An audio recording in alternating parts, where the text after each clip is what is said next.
we're on our second playthrough. We are working on achievements, and we're just kind of going through the game, and every time we just getting each achievement that we come across, essentially. Just said cookies and milk. Oh, very good. Taking time off to watch friends stream. Oh, gotcha. Hey, good. Give good vibes. Hey, that's perfect. So we finished last night at the very end of the stream. We finished the achievement dry socks, which was for being the snake boss without touching the water, which was only 1.7% of people who've played this have gotten that achievement. It's definitely one of the hardest achievements in the game. I think it's I think it's the 5th hardest, but keep in mind, like, 3 of those games or 3 of those achievements are also like full playthrough achievements, so yeah. Ooh. So it's something that, like, yeah. Cleared my first EX trial with Final Fantasy tonight. Hey, that's good. I don't know what that means, but hey. Last time we got dry socks, and now we're going for unburnt socks. Yes. Thank you. Nice. So I'm trying to think of what ability we got. I'm trying to remember. Should tell me attack. Oh, just attack power up.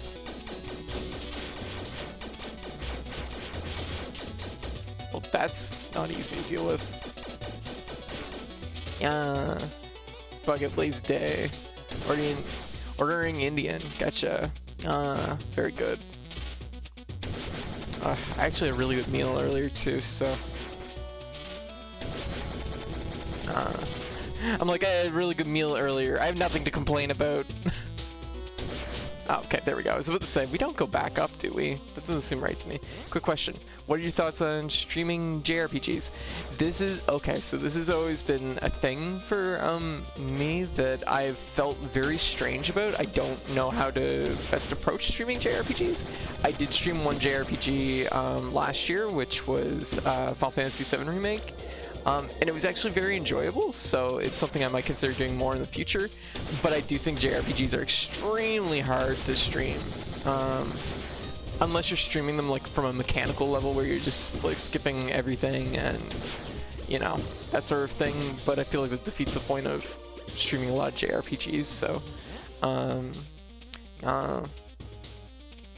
was craving a vegan curry from an Indian place that really like, oh, yes. Do it. What the hell is this thing? What is this thing? Yeah. Oh, okay. Now I know what the fuck that is. Jeez. Send me back. There we go.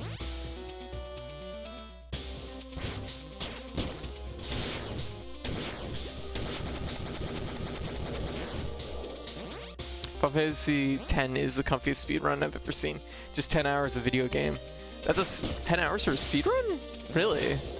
I mean, I know it's not a very long JRPG, and honestly, 10 is something that I could see, like, playing comfortably, because here's the thing, here's my 2 cents. My 2 cents is basically just that, honestly, JRPGs just take such a long time that it is a real investment.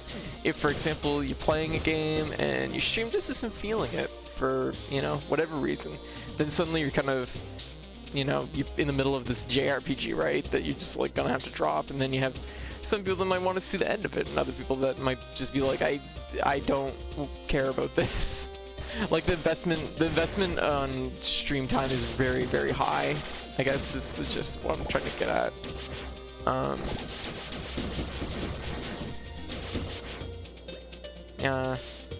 I can honestly see you getting into the, how is it pronounced? Yes.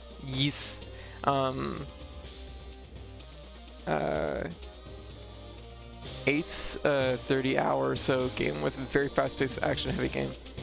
There we go. I'm like, this has a very particular pronunciation. I just can't think of what it is right now. Yeah. Actually watched Terra last night. We rated Terra, and Terra was playing Ys, and it looked pretty good actually. Oh god, I am banging my head against this already. I can just tell, like, my body's not ready for this type of game. I've been streaming one because it's the type of thing I love and want to share, but I feel like I should stop playing it by myself and stream other things. Here's my 2 cents. If you're streaming JRPGs, it probably really helps to be streaming a couple games at a time, and not a couple JRPGs. Just like you can have like a JRPG going, but a couple other games is also going to help. He's wonders for pronunciation, yes. Yeah. But yeah, no, I do think they're like fine, and JRPGs are super popular, so I mean it's like definitely like it's something. Ugh. But the main thing with streaming is that you're streaming games that you like. That is first and foremost the most important thing, because if you're not streaming games you like, then you're probably not going to have much fun. Oh, there it is. Yeah. Okay. Gotta focus on this for reals. The concern with JRPGs is the length makes people leery of spoilers. Length and story focus. Sometimes I think, like, I think the thing is most of your, unless your viewership, it depends what, I guess, JRPG you're streaming. I would probably lean quite old school with mine if I was doing it. If you're streaming like a brand new JRPG that just came out, that might be a big problem. I found when I was streaming Final Fantasy VII Remake, I actually had really good viewership for it, but it's also kind of a weird case where it's like, you can't really spoil something like that too much because it's well, on paper it's essentially just a remake, but yeah. I also feel like JRPG streaming demands like much more attention to your VODs. True, it does. You need like really high consistency. But it's like it's entirely up to like the individual. Like the main thing with anything like this is that it's just something you enjoy. Most popular JRPG of all time. Yes. So like most people know Final Fantasy VII like through and through. The remake is a different game for sure. There's no question of that, but it's like it's a weird one. I just have a distinct feeling that JRPG is going to be probably really particular with like what a person's viewership is going to be like.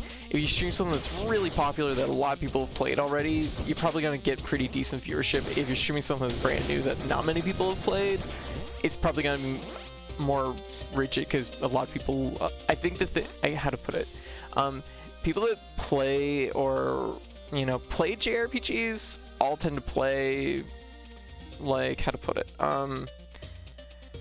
it feels like there's a lot of overlap, if you know what I mean, where, like, if you haven't played the JRPG and you're interested in the series, you might not watch it because you want to play that game yourself eventually, because, like, you can get most of what you're gonna get out of a JRPG just through watching. Playing sometimes isn't the biggest part of them, you know what I mean?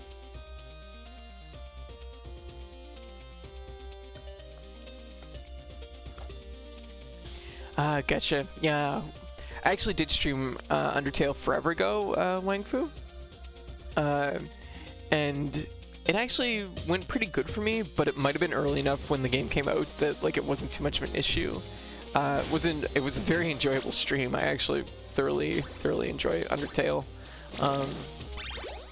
But yeah, there's one streamer I followed first only because I was actively searching for somebody playing Final Fantasy 12. Gotcha.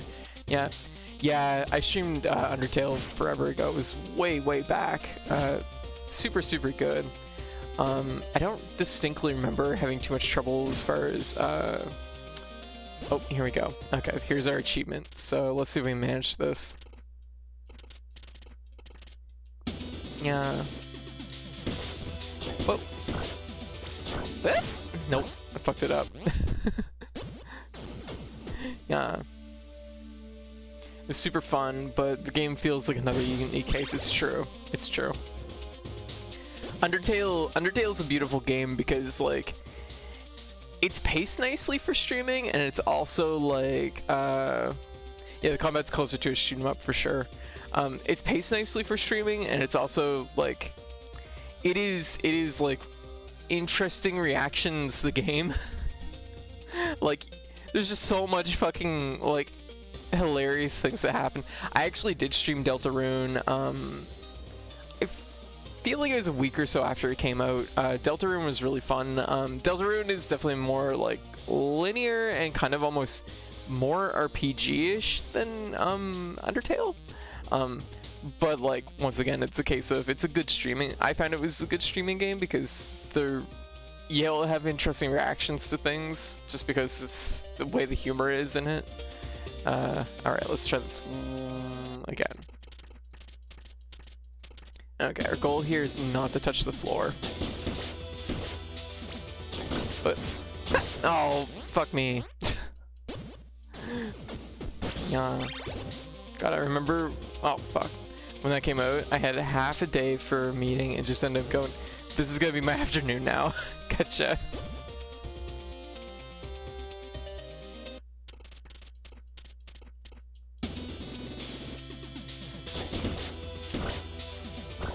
Oh, we gotta watch that because you sink really fast after that one. And I need to be hitting maybe the bottom one first. And X pretty much forced me to play Undertale. That's never good. Anytime, like, this is the thing. And I think you're probably gonna be the same way, Floppable. Whenever somebody, like, forces you to play a game, oh, it's just gonna degrade, like, your experience so much. I'm glad you enjoyed it, but it's like, like, I have a particular series that I've enjoyed like, you know, over the last few years. But it's one of those things that because it's a little bit of, like, arm twisting going on to get me to play it, it really takes a lot out of me. I still really enjoy the games, but it's just like, that arm twisting is not doing it. Oh! Hey, I did it. There we go. That arm twisting is not doing it any favors. Okay. Right, I can't just parry these. Okay, so we got our achievement, which was basically for destroying all 6 of these things without touching the ground. Not really that hard, actually, to do. Took a couple tries, but, I mean, you know. Yeah. Glad I didn't step in those. Yeah.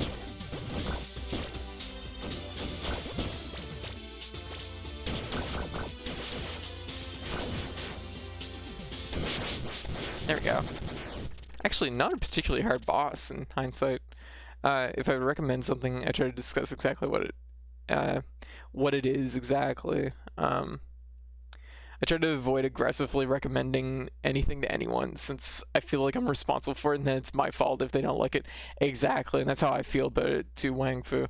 I've made the recommendation before, and I've made a couple recommendations, came in and say that, hi, I'm in Charles' stream watching Jedi stuff. Okay, that's fair. Hey, Evie. How to put it? I've made enough recommendations where people have just been like, I think I hate this. Or it's just like, I generally, like, I'll recommend things in broad, but I'm just like, hey, if you're not interested, don't bother. Like, I think it might be something you might like, but that's pretty much as deep as I go with it. Oh.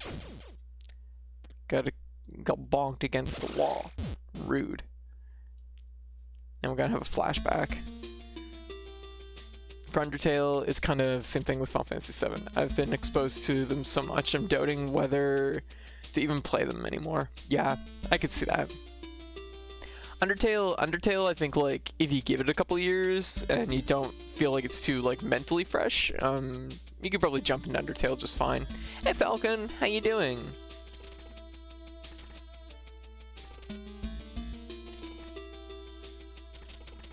Aww.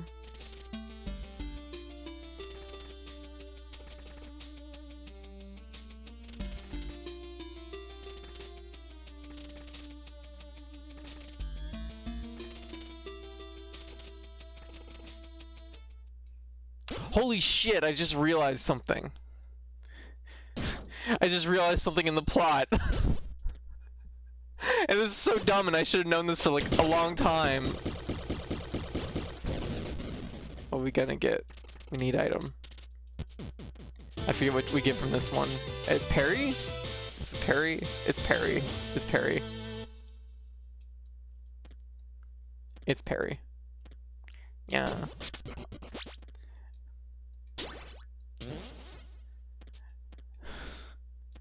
I'm just gonna buzz through these. I know I don't technically wear, you know, that doesn't really matter, you know, probably don't have to, but okay, we're on stage 5. Stage 5.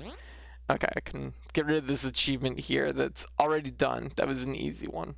Especially easy after Dry Socks. Holy shit, Dry Socks was fucking... That was an intense one. What we got next is... We got these two.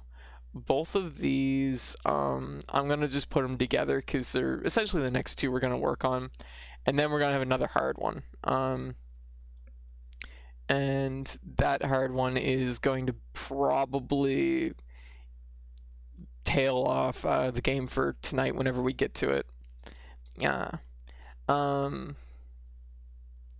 have some friends that are basically witness of Higurashi, and the more they try to shove it in people's shove it to people, the less interested I am in the game. Yeah, I get that. Like, I tend to be like, oh, I'm doing good, I'm a little bit drained tonight, a little bit like I'm gonna be a little bit slower tonight, and a little bit more we might end up wrapping up the stream a little bit earlier than usual, but we'll see what's what.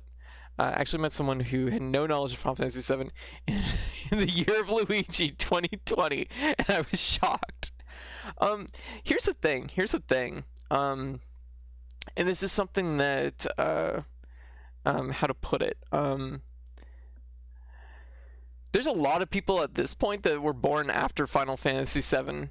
A lot of people. Like, a lot of, like, and this is something that, like, I mentally had to digest at a certain point, because it was just one of those things that it's like some I grew up through the golden era of JRPGs. I grew up through, like, the you know, the wild times of the Super Nintendo and PS1, and just of those systems, and just, like, so many good games on those systems, and it was great.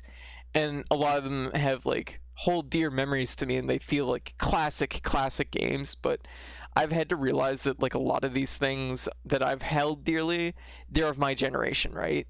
And so, like, this goes into the fact that, like, I went from having, like, being the youngest in my friend circle to being kind of one of the older people in my friend circle, and realizing that a lot of the people that are, like, you know, 5-6 years younger than me are probably, like, they didn't experience a lot of these things. They didn't experience them. And then you get into people that are, like, 10 or 12 years older or younger than me, and it's like, they have no fucking clue about these games. And it's like, you know what? Like, it was kind of good because it kind of grounded me on, like, certain things, because it was always like, it's like, Chrono Trigger must play, like, you know. And I just had the expectation that it's like, everybody should play Chrono Trigger, everybody should play Earthbound, you know, these games. But it's like, no, that's like a silly mindset, because it's like, I need to understand that there's people that have grown up, hey Bear, grown up, like, in the PS2 or GameCube era, where, like, most of their, like, kind of games that are, like, really stand out for them are on those systems, or the 360 or the PS3. And it's like, those are the games that they grew up on. That's their generation. That's the games they grew up through that kind of have the value in the same way that the games that on the Super Nintendo and PS1 have value to me. And it's like, that's fine, that's normal, that's completely fair. That is something that is just, like, and it's interesting. I think it's a good thing to embrace that, because it's like, it's interesting seeing what games have, like, distinct value to you know, younger generations. But it's also something that's enlightening, because, like, I remember going to one of my friends used to hold Smash Brothers tournaments. Man, this is really off tonight. There we go. Used to hold Smash Brothers tournaments, and I used to help TO in kind of a roundabout way. Anyways, but I distinctly remember, like, going to these Smash Brothers tournaments. This was for Smash 4. This was, like, in 2015, 2016. But there's, like, you know, there was relatively young. They would be, like, probably high school age kids, but they were, like, I distinctly remember one of them who was a very, like, they were a tournament, like, competitor. They routinely placed, like, in top 5, top 6 every time, and they were like, Captain Falcon, I just assumed he was for Smash, and they're like, and then they list off a bunch of characters like Ness, Captain Falcon, Samus. I just thought all these characters were just Smash exclusive characters, and I'm like, no, they have like a history of, like, they have games, they come from different games, and they're like, oh, and I'm like, what?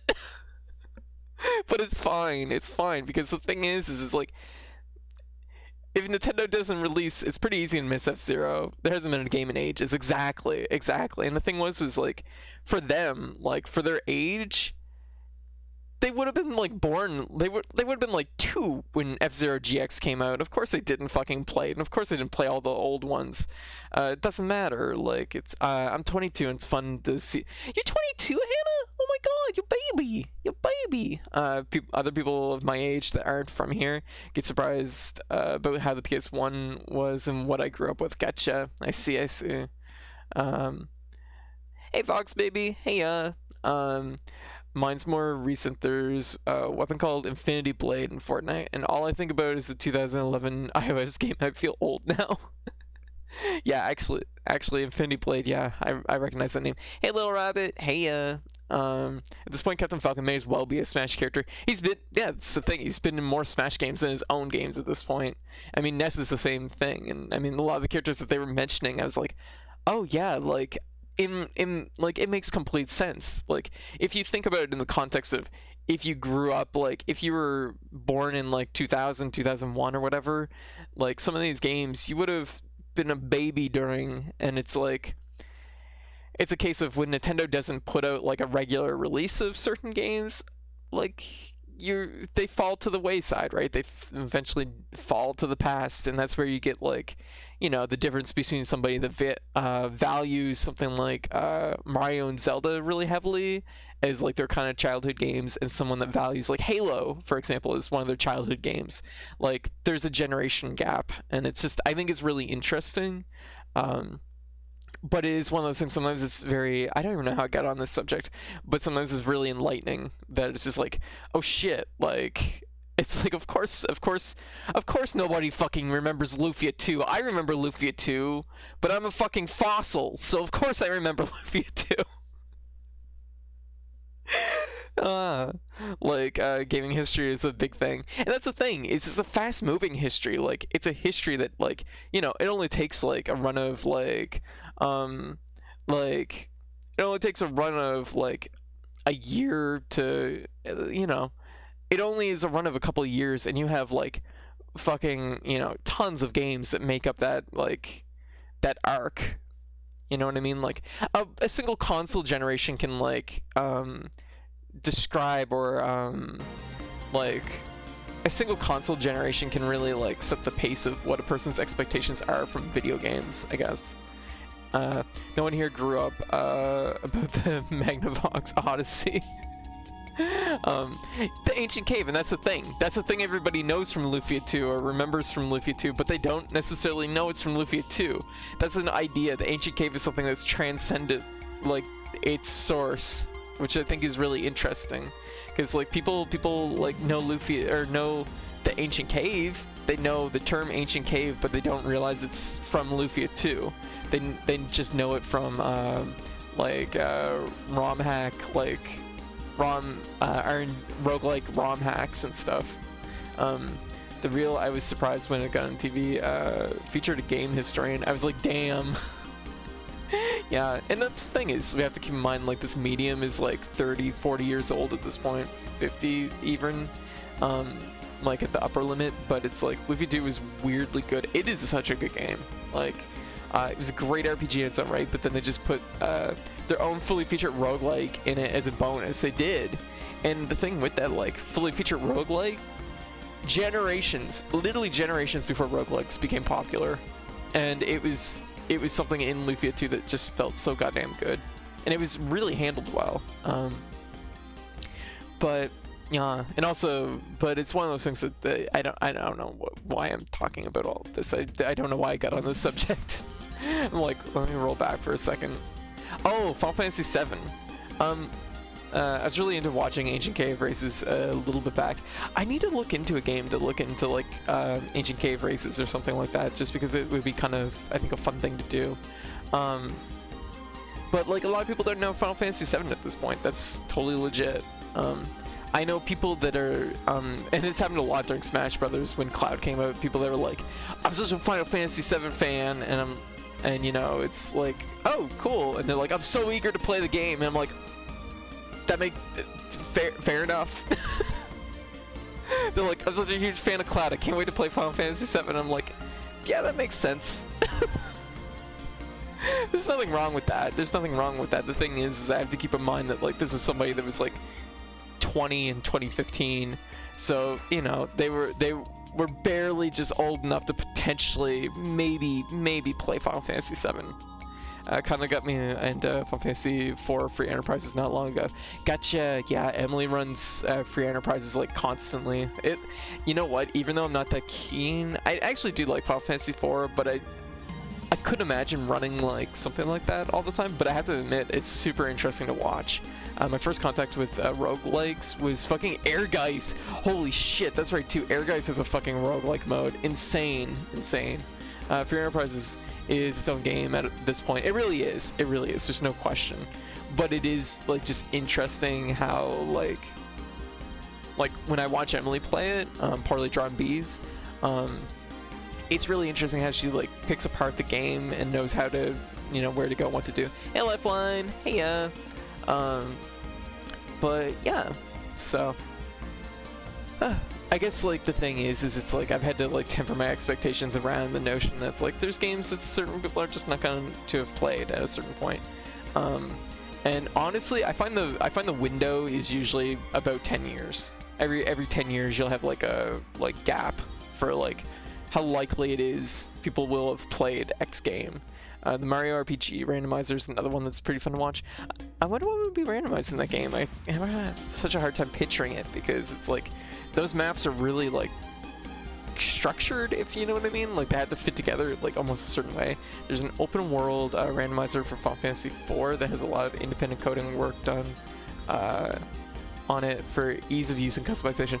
I noticed that I was looking at an Earthbound randomizer here probably a few weeks ago, and I noticed that they actually had like there's custom scripts for it that make it so that like you can just talk to characters and just check items and things through a single action, because it's a big problem with Earthbound. Anybody that goes back to play Earthbound very quickly realizes that like you have to go through a menu and then you select that you're gonna talk to somebody or you're gonna check something, and it's a very dated system, and it's surprising that there isn't like shortcut buttons for some of these functions.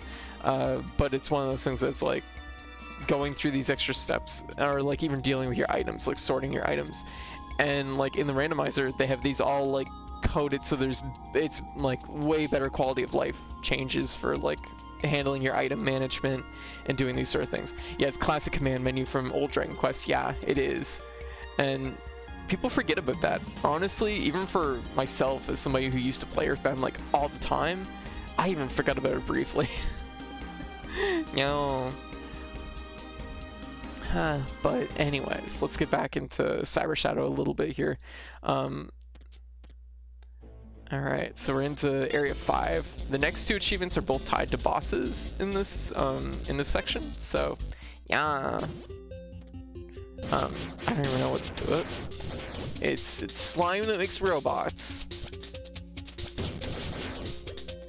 So this whole section is... I'm not a huge fan of this section in particular. I found it a little bit too... I find the readability on where and when spikes are thing is maybe a little bit too low for me. Mostly because the spikes pop up like they just did there. I think that's not great, but it's one of the only mistakes I think that this game like makes. So it's like, okay, I guess I can accept this. But I'd say as far as Undertale goes, I'd say just give it a year or two. I do like Undertale a lot. It definitely has my recommendation.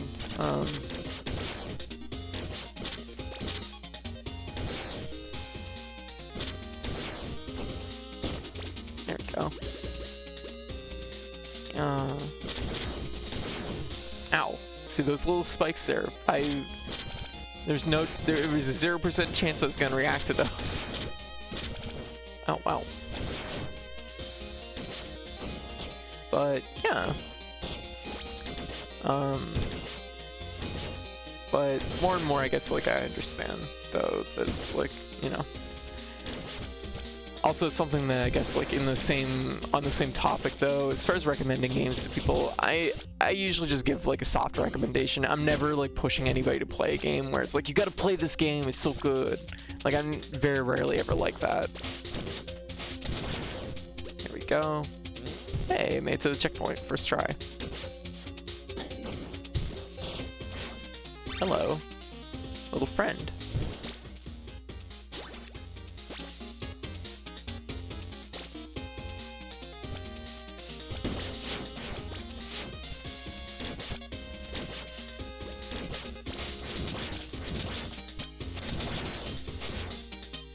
Alright, but yeah, anyway, so how's everyone doing?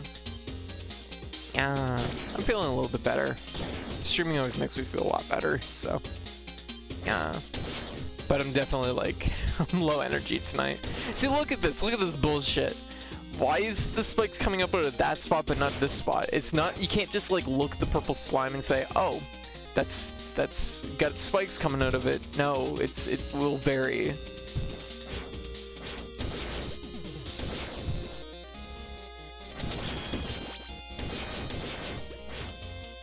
Yeah. There we go. Oh. Oh, another checkpoint.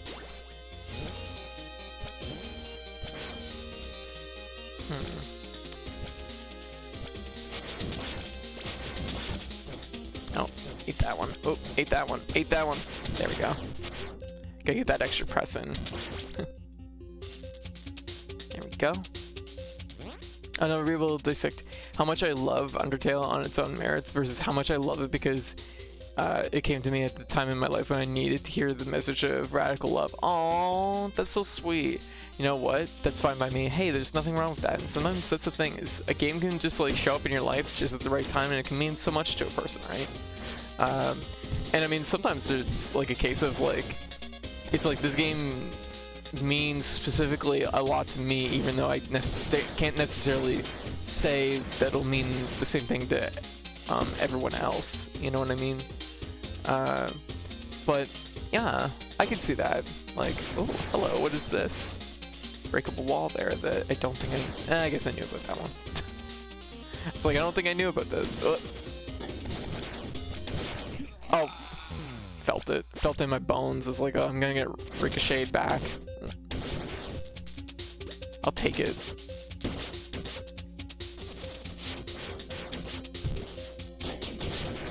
Oh. Yeah. Oh, damn it. Yeah, this is gonna be a rough one.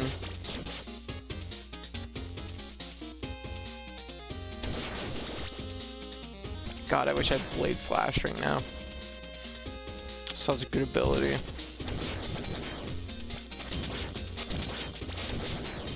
There we go. Yeah. Yeah. Whoa, what's down here? What a weird little spot. Huh. It's purple spike hell. Yeah. Oh shit. I'm not remembering where any of these are. Okay. I think we're pretty much at the next boss. Wait, what's the next goal? I'll have to read this for a second. Little side room here, which has some plot stuff. Which is pretty fucked up, honestly. Like, this game is, like, I kind of love it because it plays it so straight, but it's also, damn, this game is fucked up. Oh yeah, I had a realization, and this is probably something... probably something that really should have been obvious way earlier in the game. So, basically, this game is about ninjas, and it's about Dr. Progen, who makes robots that have a taste for ninjas and really like eating ninjas. So what's the best way to what do you do with your ninjas then? You make them robots so that the robots that are hungry for ninjas won't eat the ninjas because they're robots. But it's also super fucked up. You know. I mean, that's super fucked up, but it's like, yeah, I'm so sorry.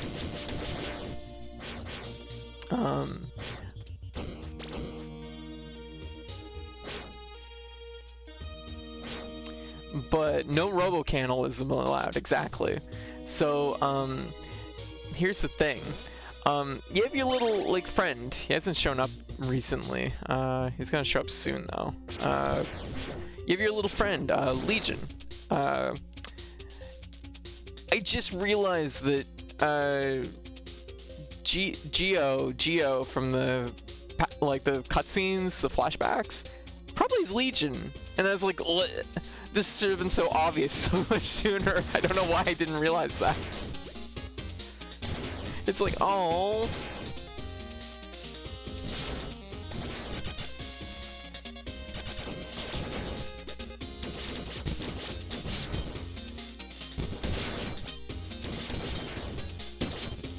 Oh, fuck that up. Oh, never mind, we can make it work.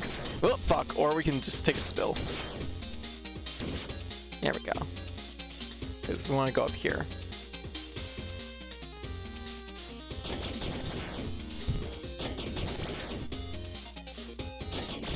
Yeah, because we want to get our item. Because I do love plot drop in this section. Which, you know, when I was thinking about, like, there's an achievement for clearing this game in 3 hours, roughly. It's like, you know what? If you don't read all the things, it probably would be pretty quick. Yeah. Speaking of pet names, someone I know named a snake Netflix, and I love that so much. I see. It's kind of a cute name, actually. Yeah.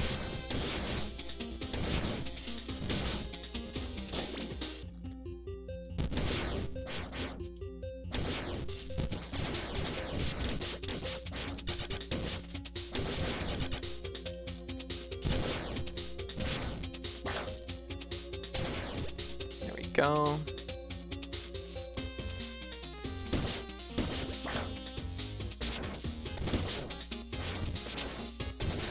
Okay, well, we made a circle.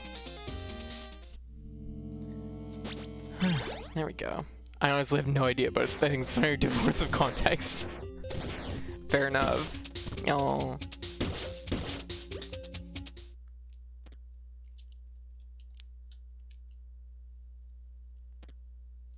Okay, this first fight I think we have to win with all deflex. I think that's the idea. And then the second half is winning with starting off the fight with 0 SP, if I'm not mistaken. Oh, there you are. Oh. That's pretty fucked up. Damn. Ow.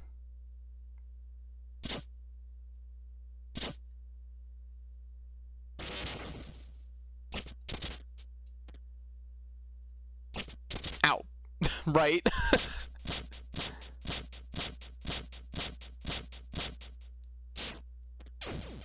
Bonk.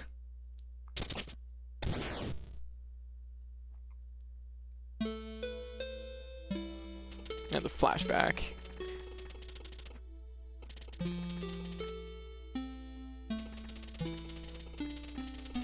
It's this little guy. I'm like, of course he's fucking Legion. That makes so much sense.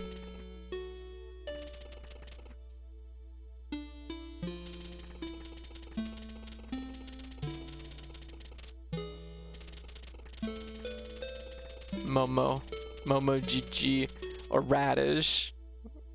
No. The kitty's got a new name the moment I got him because his original name was. Oh, ooh, I see, Floppable. Yeah, actually, when we adopted my cat, her name was Ducky. And I'm like, that's. which is actually cute, but it's like I'm like I don't think I got it in me for like Ducky.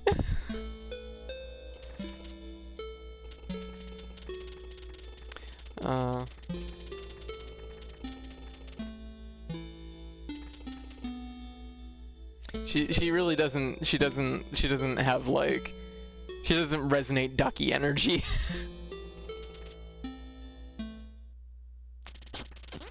You know what's crazy? We're also getting a cat. My brother's girlfriend found in the same circumstances as the dog. Why do people? Oh, I have no idea about this. We have a kitten that we rescued, and when we found out my daughter, she was 4 at the time, said she could talk to cats, and so her name was Isabel. So that's her name. Oh, that's adorable. Oh, there we go. There's our little. There's Geo. So it would be Legion. Makes sense. Oh, I love them. They're so supportive. It's just like, we'll adapt and get through this like we always do. It's like you call her Izzy for short. Getcha. You have that, you freaking asshole on occasion. Yeah. I have a cat. He's an asshole, and his name is Coda. Oh, it's a cute name. Oh, yeah. Was it my very first cat? I was like 3, and it kind of I have no idea where the name actually came from, because when I was 3, I didn't have cable, I didn't have TV, so anyways, name my cat Shiba, and I was like, I don't know where it came from. I don't know where I would have heard the name Shiba before that. I mean, like, I know that there's, I believe, a cat food that's also called Shiba, but I didn't have cable, so I don't know at age 3 when I would have been exposed to that. I mean, it probably maybe happened at some point, but yeah. Here we go.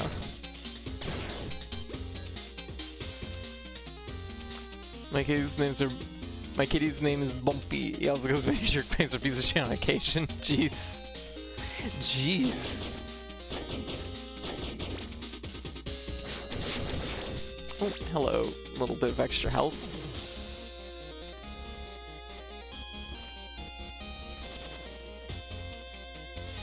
There we go.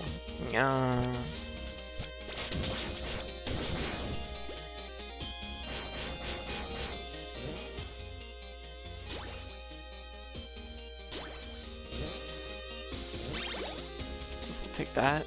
Okay, here we go. Boss time. So this is, we gotta do full reflect. The full reflect.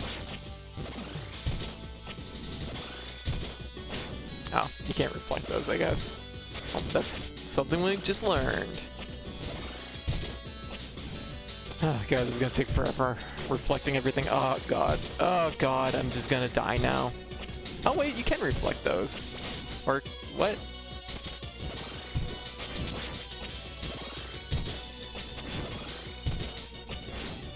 They're playing against my weakness, patience.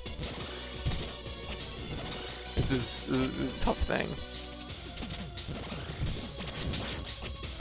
I really should just die, because it's not worth doing like half of this just to fucking eat a single hit. Bring it. I have one called Jojo, who's a chubby boy who keeps meowing late at night for no reason, waking up everyone. Classic cat power move. Establish dominance.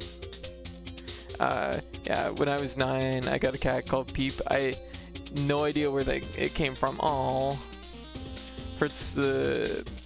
You know, Bubby's getting old, so I went out to buy him a blankie for him so I can fold them up into a little bed on the floor. Aww, because the cold makes him limp. Aww, yeah. My baby's she's 18 now, I believe, 18 or 19. She's definitely showing her age a little bit. Although she's actually super like, you know, she's in good shape for that age. It's just, you know, you pet her and it's like, oh, it's all bones, all the bones. There isn't any kind of padding on the skeleton whatsoever. I'm like, oh baby.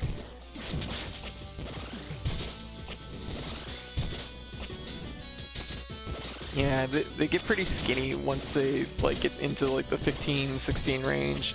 So yeah, the same. I do the same thing, and I've gotten to the point where I'm like, you're like 18, baby. If you want a little piece of whatever I'm eating, you can have it. So she's become very, very like about trying all kinds of foods.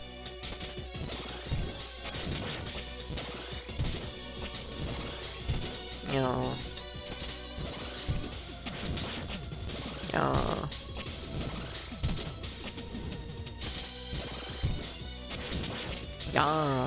Almost done. Your mistake was throwing these balls. You should not do that if you want to live, because I'll just parry them every time.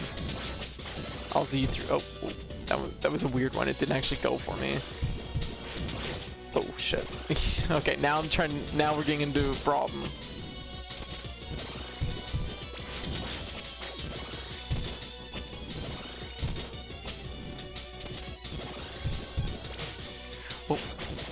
Oh shit. Oh, that's really fucking mean. I don't like that it like they mixed in like one where it doesn't go above you. They mixed in one where it just goes to the center. It's really fucking mean. Because it looks identical. Got it. There we go. Ping pong. Yeah.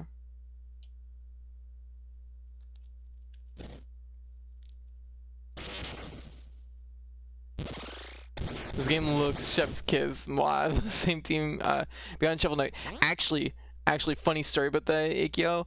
I'll say, hey, funny story about that. This is actually a game made by like one person. It's just published by Yacht Club, so it's published by the team that made Shovel Knight. So they themselves didn't make it. Apparently, 70% of the game was made by one person. Then the team that did Shovel Knight did some like feedback and stuff for it. So, but yes, this game is very much Chef's Kiss, no question. Just like, honestly, I'm not gonna lie, I've enjoyed this game a lot more than I have Shovel Knight, by a lot. Shovel Knight actually has a weird fucking quirk that nobody seems to talk about, but which I bring up, and even when I bring it up, nobody fucking knows what I'm talking about. Shovel Knight has a very particular, has a very particular thing about it, which is that, arms, there we go. I really like Shovel Knight. I just want to say, I do really like the game. So this is me just saying that it's like, I like both these games. Are essentially both like 9 out of 10, 10 out of 10, kind of. But I might have enjoyed this one a mite more.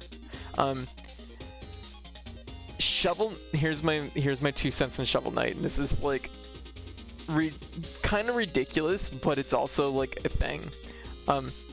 Shovel Knight's head is really fucking wide compared to like his lower half. Like the horned helmet compared to like his feet. This sounds like such a like silly complaint. It feels ridiculous when I say it, but it actually makes him kind of wide, like on the top, and it feels really weird because sometimes you end up in these situations where it feels like you are going to be able to stand like on the edge of a platform, or you'll be able to fall through a thing, and you don't because your head's fucking wide. It's what's dictating the whole size of the sprite for the most part, and like and it's weird on 2 levels because it actually does make his sprite bigger than you think it is, which causes like weird little like moments where it's like how did I get hit by that, or things like that, right? But it also, because of it, it's also the illusion that you are also wider. I've never played a platformer that feels more like trying to back up a large truck in a small hallway than Shovel Knight. Which is like the worst fucking criticism, but it's like, it's so weird. And I've noticed with Plague Knight, didn't have this problem. Pretty big overall, yes, agreed. Like, and that's the thing, is the sprites are very big for what they're asking you to do. And that's exactly what the game feels like to me. It's like big truck, small haul. It's that one scene from Austin Powers with the fucking lift and they're in the hallway and it's just, yeah. Anyways, but I love this because it's a really clever way to get rid of a useless live system and make something better instead. I'm not a huge fan of Dark Souls style die and lose a ton of money mechanic. I don't feel like it has a place in Shovel Knight, you know what I mean? Like it doesn't feel necessary to me. I don't know, it feels like something I could just turn off. Like it doesn't bother me too much. Like a good example is this game actually. There's money in it, but it doesn't punish you by taking it away at any point. The game is just paced nicely for how much money you get per section. If you're playing it well, you get enough that you can usually, you know, do most things. Yeah, Shovel Knight sprites are pretty big. Also, hey Dominic, yeah. And also, hey, oh, there we go. Hey Ellie, how you doing? Yeah. Then again, I just like the same thing in Hollow Knight, so I guess the mechanic just doesn't land for me. Fair enough. I like it in Hollow Knight because I think it's like part of that kind of structure. In Shovel Knight, it feels, I don't know, unnecessary, but it's also something that, like in Shovel Knight, I felt like I was eating silly deaths in Shovel Knight, like sometimes related to the sprite size. Hollow Knight, I never felt like I had that problem as much because like Hollow Knight is very like fair with its like deaths, so I always felt like it's like, okay, yeah, I deserve that. It's very rare, and I feel very petty sometimes when I bring this up about Shovel Knight, about it having like large sprites and having like a weirdly shaped sprite as for the main character. And I don't even think it's like a bad thing. It's just, it's so unorthodox. It would be like if you're playing like classic Mega Man, but if Mega Man's head was like twice as large, and then trying to like measure out like those like little like pixel jumps off the tip of his foot.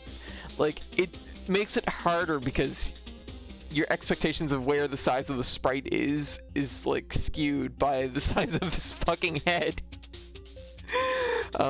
Doing okay, just relaxing, post debut, gotcha. Working on my first commission to improve my view art skills. Also, yeah, bugging a cute Kato streamer. Oh, you're not bugging me. Yeah. Get equipped with giant noggin, yeah. Oh my god, I don't know why, but it just makes me laugh. Yeah, I need to go back to Shovel Knight though, which is something, once again, in the future, I do want to do. I really, really want to, like, get back to Shovel Knight, because I haven't played King Knight. And actually, I don't even think I've played the, oh, what was that? That was dumb. I should have known better.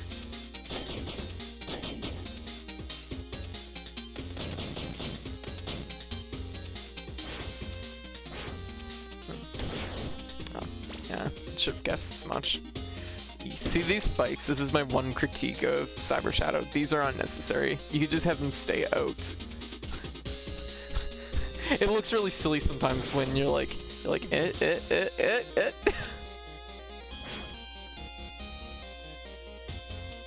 like the spikes are like hunting because they only pop out when you're near them. Oh, free heals, I'll take it.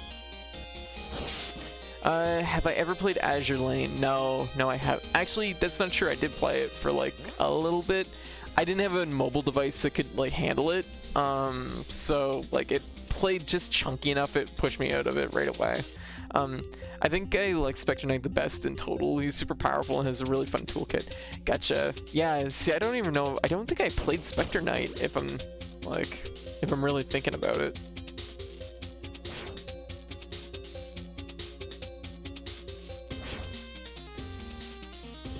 So, I mean, I need to go back to Shovel Knight and play through this stuff. Okay, so this is the next boss fight. We have to win this one from 0 SP. We can do it. This is our next big achievement. Oh. Oh, we're just sending them all to the ground. We're just gonna die now.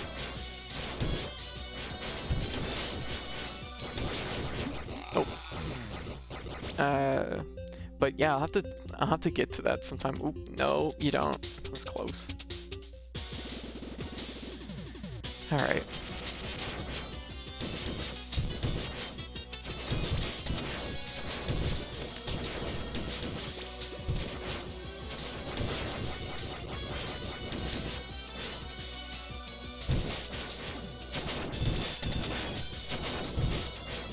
his parries. Oh, didn't do an attack that time. Bonk.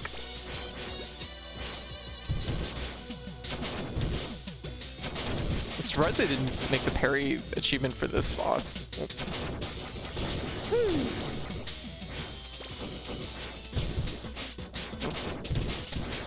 Come on. There we go. Easy. Show off. No problem. Yeah, I remember Kenkole, which was like, I guess, like the precursor to Azure Lane. I did play it for a little while. I will get to that in 2 seconds. This is another whole kettle of fish. Please, the proof of our bond. Give it back. Aww.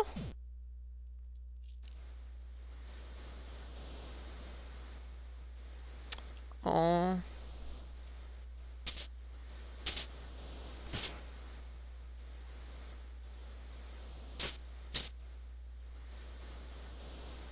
Hey Maxi.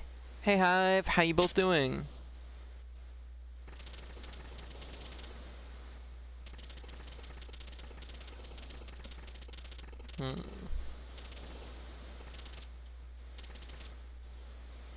As well as my feelings. Oh.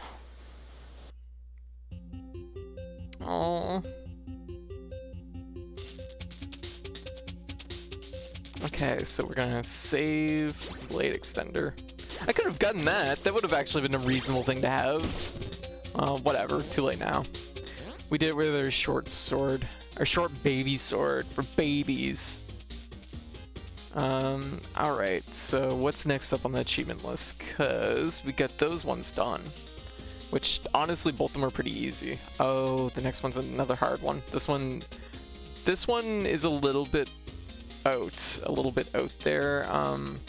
We're gonna get to it at the very least, which is a little bit of a trip just to get there, so we'll at least do that up.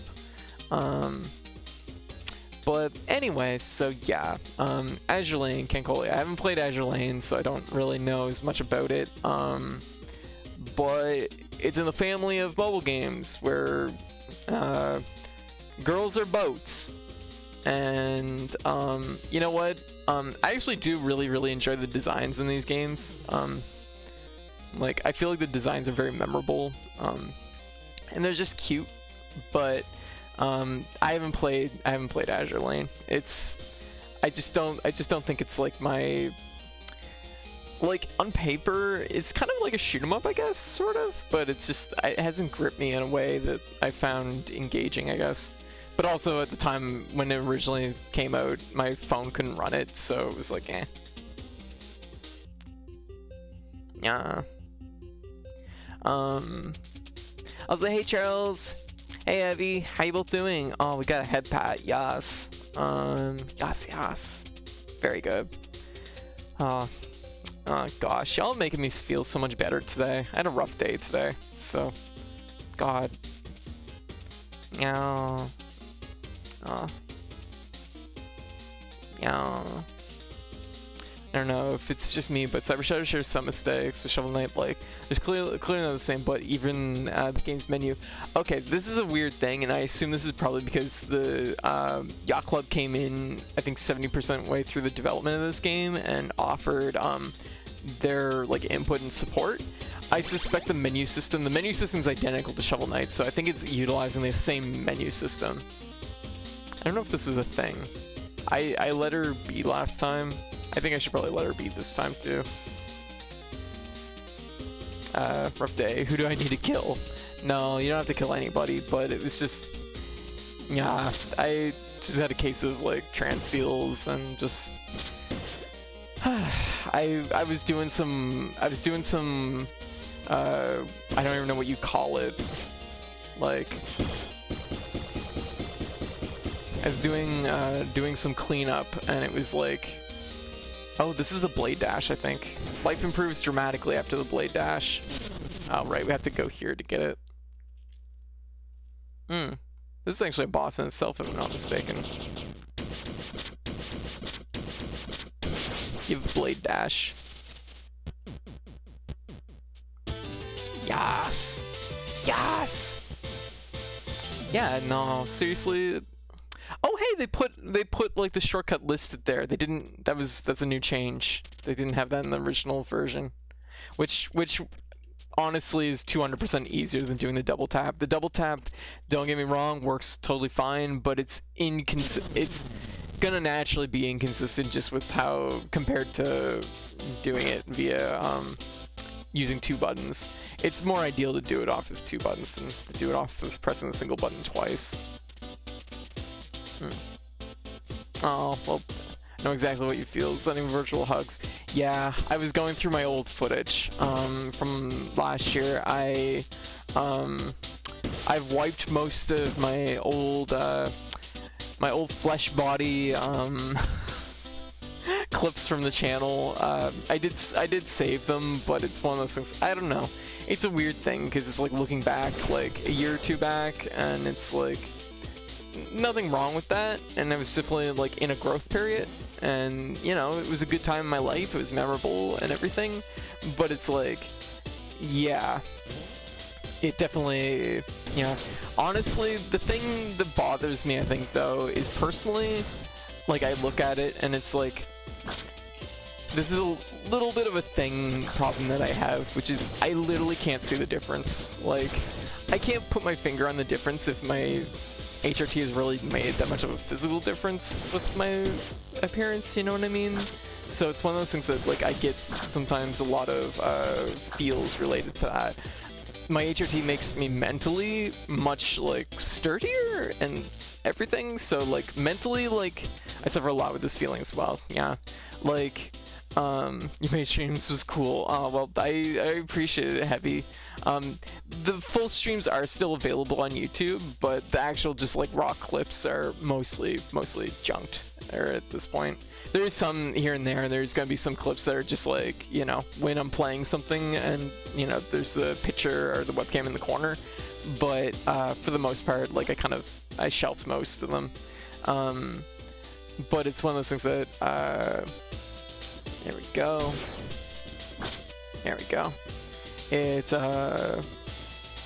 But it's something that, like, I don't know, just didn't, oh, I fell through the floor there briefly. What's that about? Yeah. What was I gonna say? So anyways, yeah, but it's like I have a hard time, like, pinpointing sometimes how much the HRT has actually done for me. Like, for my body, I can tell. Like, that's no question, because, like, you know, my body definitely changed shape a lot. But a big part of that is I went from being like 100 pounds to about 120 pounds. So you put enough weight on, you know, frame, it does change shape, especially with HRT. So it's something that, you know, that's noticeable to me, but like in around my face and stuff like that, it's sometimes a hard one to, like, understand. It's funny because your brain, like, it does a little bit of the puzzle piece thing where it's just like, it's like, this looks the same, but this is different, but maybe it's not as different as I think it is, or, you know, that sort of thing. And it's just a hard thing to process sometimes. But I mean, like, I know I'm in a better place, no question, but it's just one of those things that's like, you know, you like to think that it's like, you know, making a visible difference. Still, Visual is probably my biggest source of dysphoria. Gotcha. If laser's an option, I highly recommend it. But it is something that, yeah, for sure, I definitely understand. Facial laser is the freaking worst. Yeah. Oh, we're actually out of money. That's wild. It's been so long since I've been out of money in this game. Ooh, okay. Okay, if I'm not mistaken, there's a achievement for actually destroying 6 of the 6 of these, like, security measure robots in a row. I don't know where the best place to do that would be. I'm gonna maybe try it, like, right here-ish. Oh, fuck. I didn't get huge changes until I started injections. Gotcha. Yeah, I might have to look into injections at some point, but I know because of the structure of my clinic, I wouldn't be able to start injections probably for another year. Like, easy. Because goddamn, I would cry and get stressed then I'd start getting very restless and desperate to get. Wait, laser makes it so I don't have. Yeah, gotcha. Very restless and desperate to get it over with and done with, leading to a lot more blood loss than I'd like to admit. Oh my god, like I used to be terrible when. Hey Transgal. Oh god, I cut up so easy when I used to shave, which is amazing because there's like pretty much nothing to shave, but it's like, boy, I could fuck it up. Oh fuck. Oh, this is a good spot for that achievement, I think. It looks good anyways. But yeah, anyways, there was a little bit of that, but there was just some general feels too, because it's kind of a reminder of like, 2019 was a pretty good year in my life. It was a really big, fuck me. It was a really big year in my life, and it was just like, it's kind of just, you know, the realization that it's kind of gone, and it's in fact been like 2 years since then. You know, just how time flies, right? Yeah. Woo! Injections are tricky in Canada. Is estrol Vatorate is only available from compounding pharmacies. Oh, that's good to know. I didn't realize that. I have a friend who's been on injections, but my problem is I live in a relatively small place. And I mean, our clinic almost closed last year, so it's something that like, and it's just barely hanging on. So it's like for like my for my trans like healthcare, it's very like I either take what they give me or I get nothing. When your body produces so much T, shaving is almost impossible. Yeah, and that's a big thing too. And 100% like if you like. If you get a lot of like facial hair, for example, like 100% recommend laser. Like even one session makes a huge difference. So, but somebody who's part of the LGBTQ plus community, bi romantic ace, gotcha, Ikyo. I'm sending you lots of hugs. Aww. I've generally like I do pretty good and like oh whoa fuck. I do pretty good, but it's like, it's something that is just like, it just hit me like kind of hard earlier just because I'm like going through this footage of what was essentially one of the best years of my life, and it was just like, remembering it slightly different than it was, I guess. But it's fine. Oh fuck. Okay, that's a tricky spot because you hit the lantern and then you you'll automatically fall. I'm gonna actually just see 1 second here because I have a distinct feeling that the achievement I'm thinking of is different than what I'm thinking it is. It is different than what I'm thinking it is. It's stash your 10 enemies without hitting the ground. It has nothing to do with the security drones, so let's like save ourselves some trouble and not do that.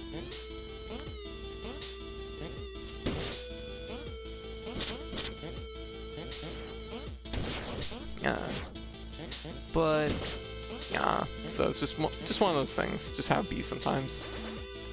Doesn't mean yeah, sure Dominic. It doesn't mean that it's not doesn't mean it wasn't an important part of my life, and you know that wasn't valid or anything like that. Just that unrelated. Fair enough. Okay.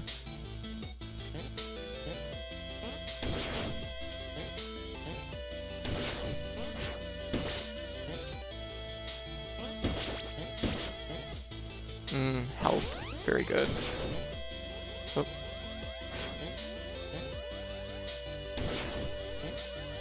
There we go. So far this year has been the best year in a long time. My girlfriend loves me. They showered me in love, and I'm out of my current location's roommate. On the road to starting HRT. Hey, congratulations! That's awesome. Do you remember what your favorite Devil May Cry was? 3. It was 3. Like, oh, I want this. Is that the whole stage? Was that a whole stage? That wasn't a whole stage, was it? It was a whole. It's half of a stage, sort of. Do you remember what your favorite Devil May Cry was? As of yesterday, I'm officially out to my entire family. I know, that's awesome. I'm so pleased for you, Floppable. Aww.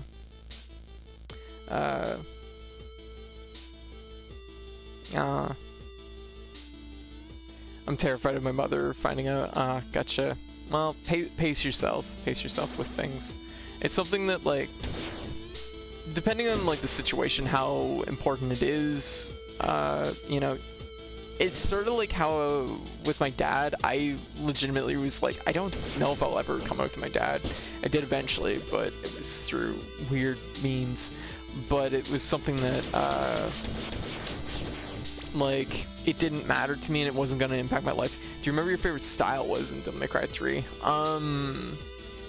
It was, I believe, just Swordmaster. Just because it had, like, had a lot of flair. Okay, it's this room. Oh, shit. Bang my head. Ever have a moment where you realize where trans behaviors were... Oh, yeah, definitely. Yeah, and I think, like, a lot of trans girls go through that, where it's like, oh, well, this is fucking obvious, like, looking back. Like, there's a lot of... There is moments of that, for sure. Where it's like, why didn't I think about this, like, a fucking little bit sooner? Because it's really obvious when I think about it in this context. Oh, damn. So, I know, right? I know. Like, there was no question.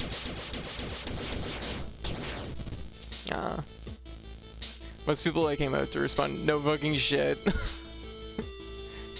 Yeah. Oddly enough, it still surprises me that most of my, like, close friends at the time were like, oh. And it's like, I'm like, it wasn't even a secret. I'm like, because I was like openly trans for quite a few years before a lot of my friends realized.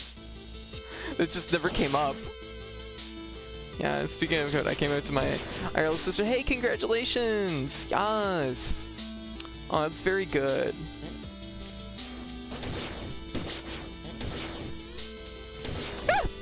I thought I was gonna die. There we go.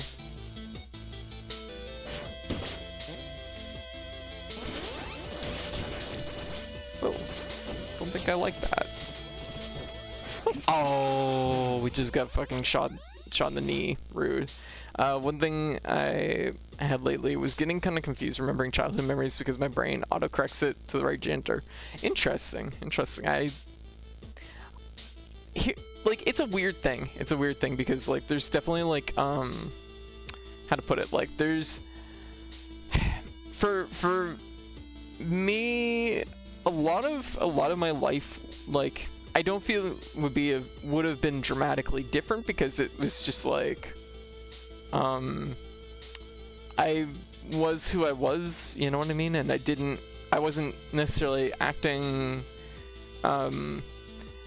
how to put it, like, there was definitely, like, hiding things for a while in my life, but generally I don't feel like things would have changed a lot for me, but it's one of those things that of course varies from person to person, and also the atmosphere that you grew up in, sort of thing. I mean, there's, like, little things for sure, because there's definitely, like, you know, like, my parents' generation was very, like, you know, very kind of expectations for, you know, boys, so to speak. So it's one of those things that's, like, that never set well with me, but it's like, you know, I spent a lot of my childhood playing video games and just hanging out with friends and stuff like that, and school and junk, so it was like, it wouldn't have changed dramatically, I guess, but I don't know. So I don't feel like in my head, I guess the way to put it is, I feel like HRT and, like, transitioning and coming out and all these steps was more just an enhancement of myself rather than necessarily flipping a switch or changing, you know, that sort of thing where it doesn't feel it. I mean, like, for a lot of trans people, it's the notion of like, going from, like, my body runs at, like, I'm running at a 3 or 4 because I'm not running optimally, whereas, you know, you come out, you are open, and it's like you feel like you're enhancing yourself to like you're the most authentic version of yourself, so to speak, I guess is probably the term I'm looking for. But yeah, I kind of was like, something was up, but I kept making bargains with myself. That's very common, and I definitely know that feel. It was definitely things where it was like, I mean, like, hey, I like this, I guess, which, I mean, that's fine. Like, you know, that's fine, but it didn't necessarily, these things didn't, like, add up to being like, oh, maybe this is something more, you know what I mean? The only people I know that, biromantic, Ace are close friends, but that's about it, honestly. It's kind of a huge deal, to be biromantic Ace, so it's necessary for me to talk about IRL unless somebody who's really curious or whatever. Gotcha. I'm not sure, I don't specifically know off the top of my head like the specifics of biromantic Ace, but coincidentally, two of my closest friends I grew up with actually were both ended up being demisexual Ace, I guess. So it was something that it was like, and they didn't come out until like probably it would be 2-3 years ago now, which is that's like, it's kind of funny because like growing up with these two close friends that, you know, are Ace, it suddenly makes sense where like a lot of my like like for so many years none of us were like dating or even in the dating scene or even like looking into dating or anything like that. It was just never something that came up, and I always felt like kind of like, it's kind of weird that this has never come up. Like nobody talks about it or anything, and then it's like, not that this is a, you know, thing, but I'm just saying that it was interesting because it's like, oh, like I grew up with friends that, you know, that wasn't like a priority for them in that way, I guess. But I know, I'm like, once again, to stress, this isn't like a universal rule with people that are Ace. It was just coincidentally with my friends both being that way. Yeah, I'm strongly Ace leaning pandemic. Gotcha. Aw, thank you for the follow, Alex. Alex Vendel. Oh, thank you. Also, welcome to the chat. The only people who know him, it's my second code stream, and I already love the fact that code feels really safe here, talking about personal experiences.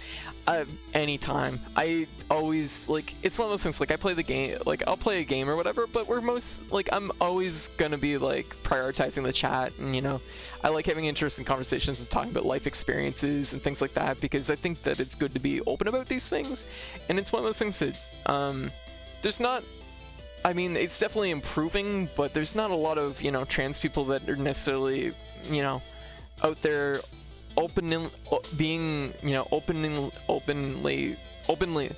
existing, you know what I mean, in a more like wide capacity. And I feel like this is an important thing. Because the thing is if I had trans role model, God, I can't fucking talk today. If I had trans role models as a kid, would have made all the fucking difference. And it's like one of those things that it's just, because of that, like, I look at it as something that's maybe important to do, at least in my own eyes. I'm not saying that's for everybody or everyone, but I do think that I'm polytrans, panromantic. Gotcha. I'm poly too. I think even if I was born a biological girl, I'd still be a little sewer rat. Yeah, that's probably not something that would. Yeah, some things are just like ingrained into you. But I guess I'm weird. I was raised by my mom almost my entire life, and I don't see gender normally. People are just people. That's fair. There's nothing wrong with that. But it's something that, like, yeah, like, it's kind of funny because like my mom, like, I was raised almost exclusively by my mom and my grandmother. And my grandmother, she is like, she's gone now, but she was like, you just don't fuck with her. She's just this tough old broad, and she just would like fucking, you know, didn't matter what the hell was going on. She would just fucking do what she was gonna do. And my mom was also very, very tough, but it's kind of funny because, like, I mean, my mom grew up, like, on a farm. She used to raise horses and train horses, and it was something that, you know, she was very, like, she was a tomboy.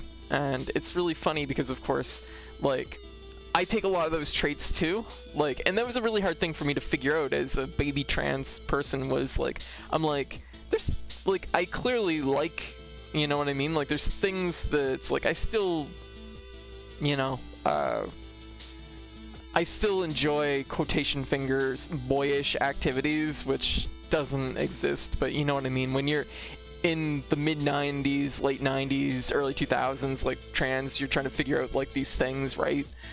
Like, I still enjoy these things. I'm not, like, you know, so it was something that it was sometimes hard to suss out, like, where I was, and then realizing eventually one day it's like, oh, I'm like, there's no question I'm 100% trans, but then realizing it's like, okay, I'm like tomboyish trans, which is, like, really, like, it's a layer.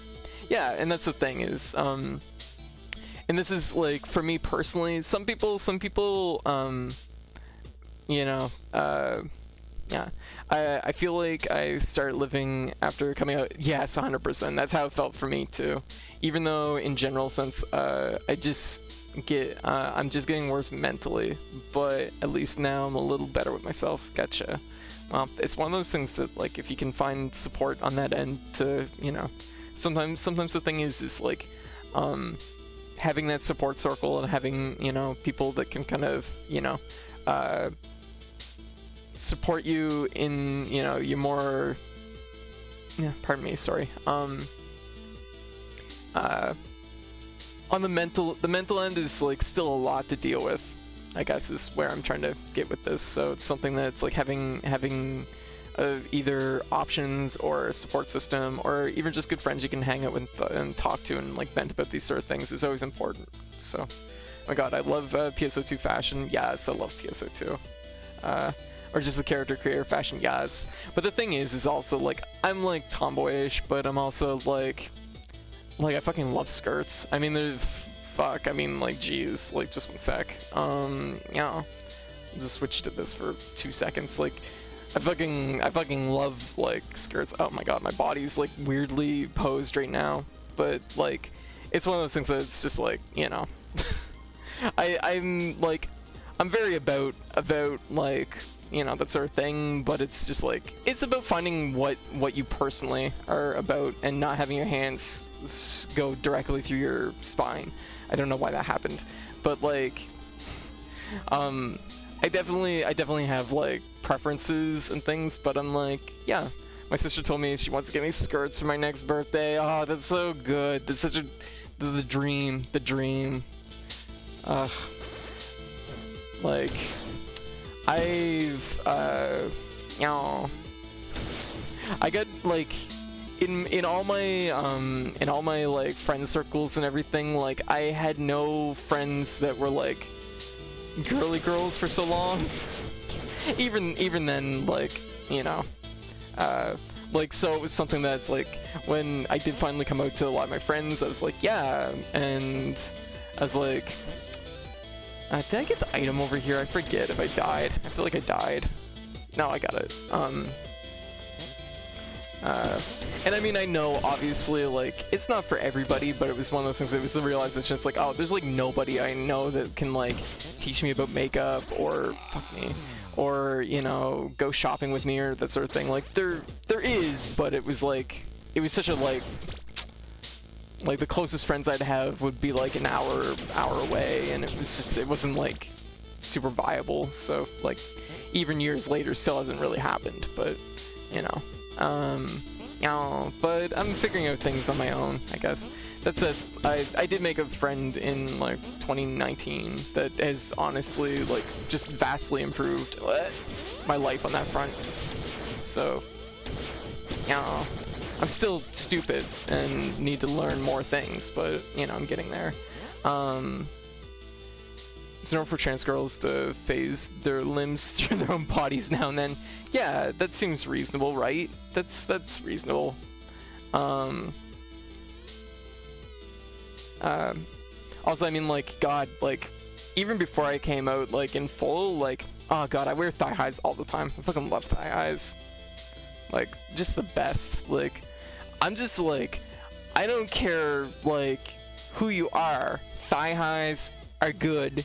Just, like, just do it. Just fucking buy thigh highs. Wear thigh highs, because it's both always a complimentary aesthetic. They look so fucking good, but also it's just like, for me personally, I live in Canada.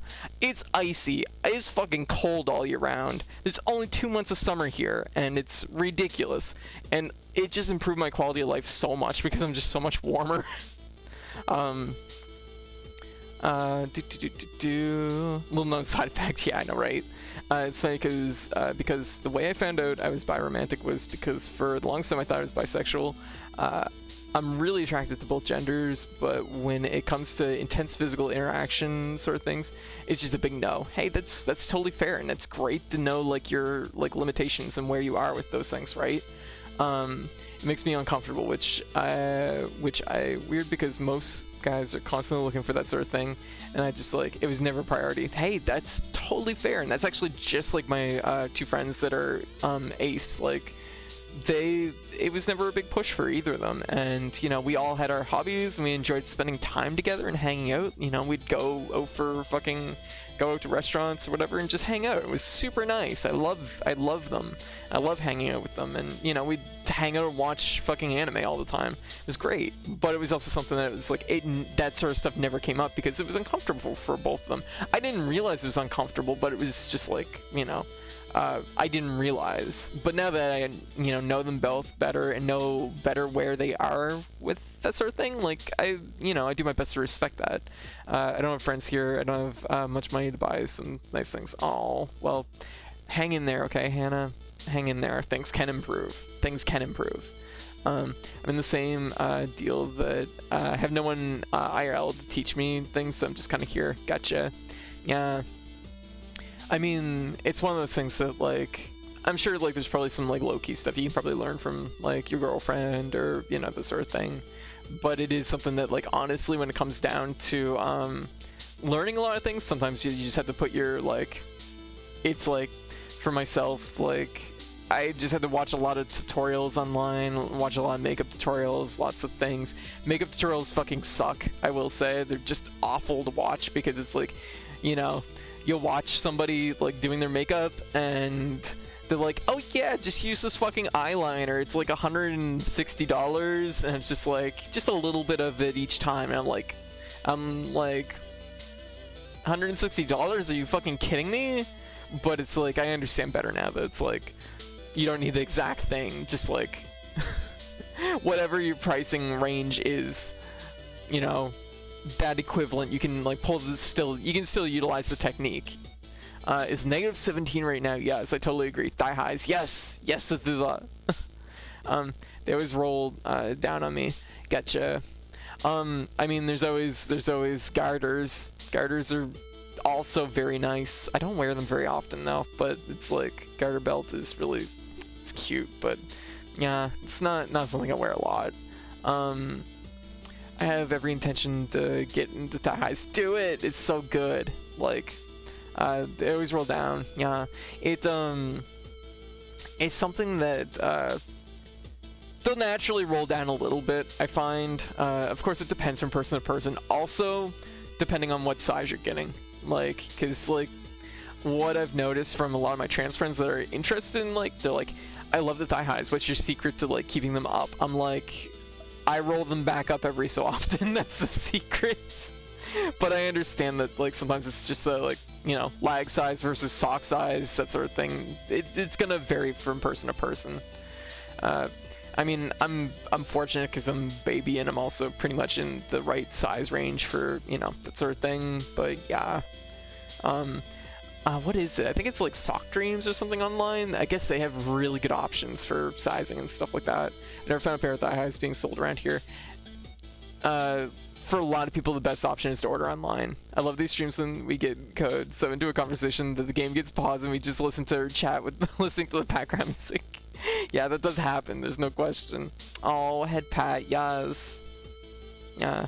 I think I never find thigh highs being sold. Yeah. Just one sec. I'm gonna just get a website here. This is the website I get recommended all the time by friends. This website carries basically all your fucking sock needs, all your thigh high needs. Yeah, Sock Dreams thigh highs are big thighs for big thighs, even fit my monstrous legs. Yes, this is so good. Yeah, I got an ear wiggle too. I'll finish. Thank you for the head pat, Ikyo. Yeah. Yeah. But I do recommend that website. I have friends that are much taller than me and have, you know, different needs as far as this sort of thing goes, and almost all of them recommend Sock Dreams. Yeah. Yeah. And it's also good because, whoops, you can order online. Yeah, thank you for the ear wiggle, Mexai. The one I have is from AliExpress, and their sizes. Yes, so AliExpress, and I know this is gonna sound, you know, how to put it. I'm just gonna say it like Asian clothing sizes are different than clothing sizes outside of Asia. If you're shopping from a place like AliExpress, they're almost always gonna be in Asian sizes, so it's something you have to like. You have to learn like the measurement differences between like sizes, and generally everything is going to run a lot smaller than they do from like Western websites. Cause like I'm like baby, like I'm 5'3", and like I've ordered some things on there, and I routinely have to order large, which I mean like yeah, like it's something that like the sizes are very small. Clothing sizes aren't even consistent between manufacturers. It's true. It's very true. There's zero standardization. And like for example, I love Yeti t-shirts. I think they're super cute. I've had to order like 2 or 3 shirts, and out of those 2 or 3 shirts, I've noticed even though mediums vary in size. I don't know why that is. It's just, it's like, and I've picked up on the fact that like some of their shirts, I've definitely had. You're only 5'3", lucky. I know. I'm blessed. I'm definitely blessed on that front. Though I'm the tall one in my family, and my mom's always like, "You're so tall. You're so tall. You're the tall one. You're like so. You're big and healthy." I'm like, "Mom, I'm like 5'3". Like, and then like if any of my friends come over, she's like, "Oh my god." She like loses her mind.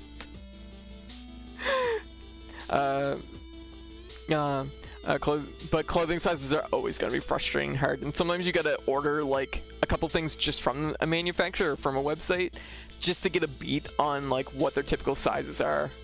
I tend to get turtle tees. Oh, turtle tees. Okay.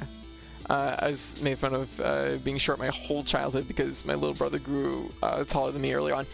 My half brother ended up taller than me like super early too. It was always weird.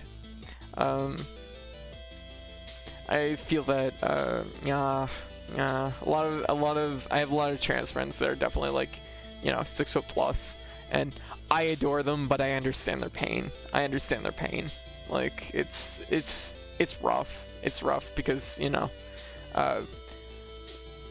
most women's sizes are very like, it sucks. It's not in the range it needs to be. Let's be real. I have no idea what those numbers mean. 170 centimeters? Oh. So are you saying you need to pick big sizes from Sock Dream site you link code? Me personally, I've actually haven't shopped from the website before, but I get recommended that website a lot, and I know friends that are, you know, more in the 6 foot range, that typically order from that website, and they've had good experiences. So this is just like a recommendation from a recommendation, sort of. I want to be this small girlfriend, but I'm so tall. I believe in you. I believe in you, trans gal. You can do it. But yeah, so hand. There we go. What I was saying though is there's definitely websites where it's like, for example, AliExpress. I routinely have to order larges from AliExpress prefer them for like shirts and skirts and pants and stuff, because it's just like the sizing there is definitely like scaled much smaller. But yeah, I'm second tall, so my girlfriend's gotcha.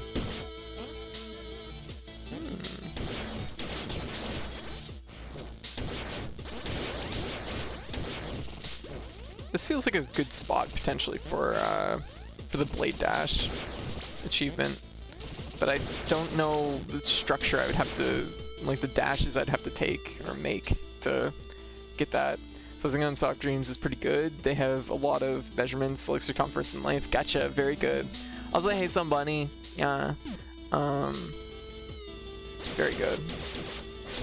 Yeah, like I've been recommended the site so many times, so it's something that like it's got to be good. Oh fuck, that was dumb. Is direct from China ordering? Yes, yeah. It's a Chinese website, and you're gonna get most of your things from China directly, so yes. Like I said, you're gonna get like Asian sizes from AliExpress. I thought I was gonna get pinched.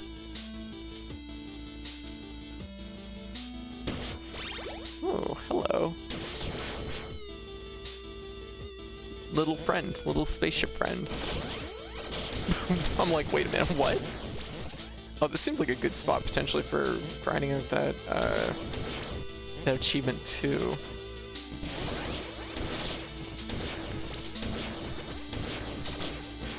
Oh, two vents. Whoa. Wait, what the hell's going on? Oh, I'm like, what the hell's going on over there? Right, that's just where I'm going. Remind cute shorts and thigh highs. Yes, such a good look. Now I'm thinking about the there's kind of a trans girl aesthetic. There is. Most people I know share this aesthetic as well. Yes, there's absolutely an aesthetic.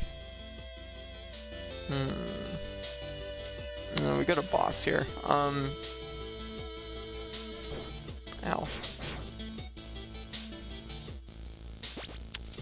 Okay, just kind of looking at this. I'm just gonna take a quick peek at the achievement list, make sure there's nothing related to this boss. There is nothing related to this boss. So I think we're pretty much good to go on it.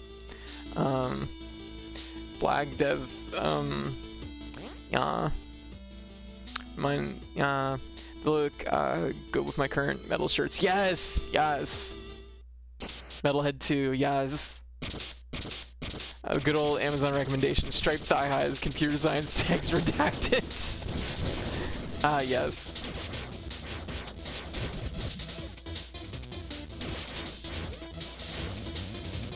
Oh.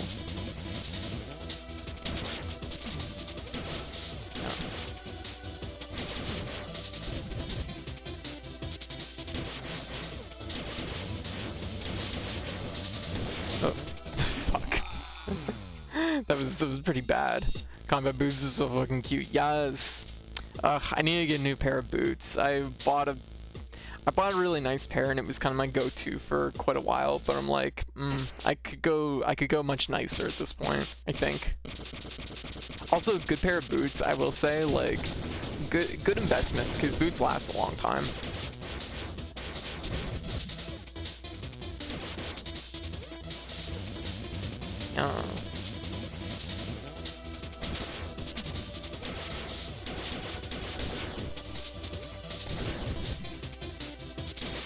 There we go. Come on. But like seriously, thank you all for swinging by tonight and hanging out and everything, because honestly I had a rough day yesterday, and honestly this is just super nice. It's great seeing you all and hanging out and just like chilling out this way. It's like makes all the difference.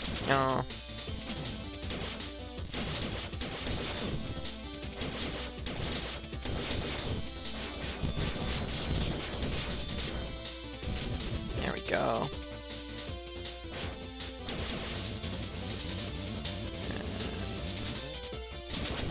There we go. Done. Get fucked, tunnel cleaner. go clean some tunnels instead of shooting. Oh, hey, health.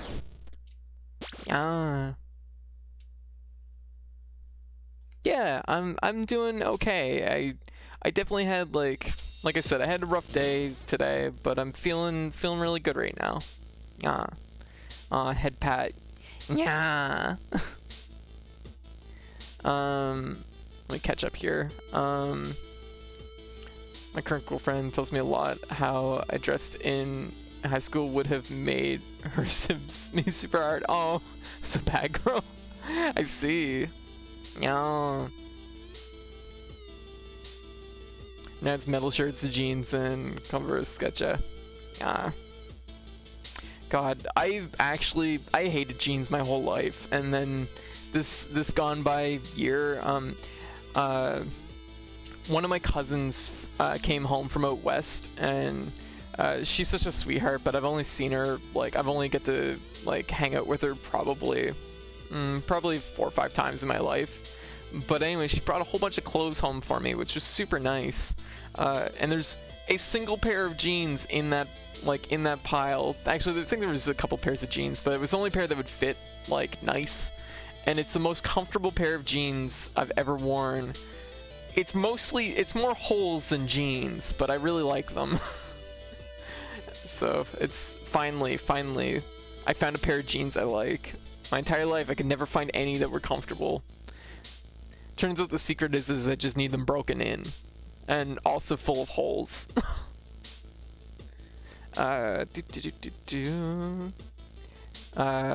Which also, might I add, just aesthetically, I wonder if I actually have the photo here. I probably don't, but I'm just saying that, like, a pair of thigh highs under a pair of jeans with holes in it actually looks pretty good. That might just be me. It might just be my personal taste, but it's like, I'm kind of about it. I'm like, let me see.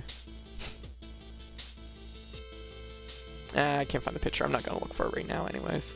My aesthetic has really evolved in the past year. It really has. Like, just really aggressive colors, patterns. Yes.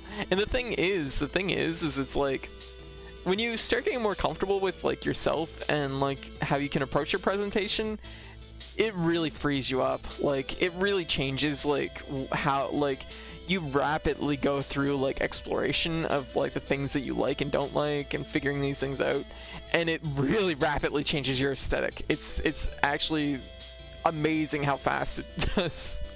I was that girl in the middle band wife beater, tight black pants with studded belt, and that wasn't used as a belt. It was unlooped for half the loops and draping down my side with combat. Oh, getcha. Black nails and eyeliner. Gosh, yeah. That is an aesthetic. I try to be on as much as possible. I'll try and keep I've got to the point where I can't wear shoes or I get shoe burn. Oh, ooh, that's rough. Wow. Just, I take it related to work. I definitely remember, like, I'd finish a shift at my old job and my feet would be so fucking sore because we had cement floors where I worked, so it was like, you don't think much of, like, what the difference between, like, a cement floor and, like, just tiled floor or anything is, but, like, oh god, cement is, like, so unforgiving. I tell you, my girlfriend got me a new dysphoria hoodie for Valentine's Day. I don't know what that is. Oh, but hey, hoodies are so good. I love hoodies. Clicked in the conversation about thigh highs, trans girls, stereotypes unite. Yes. Yeah. Like, let me see. Where is it? I'll just find a picture. I'm just like, just looking for a picture.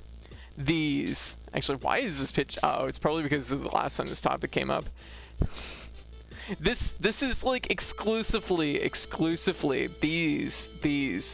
these are trans girl thigh highs. Trans girls have these thigh highs. No one but trans girls wears these thigh highs.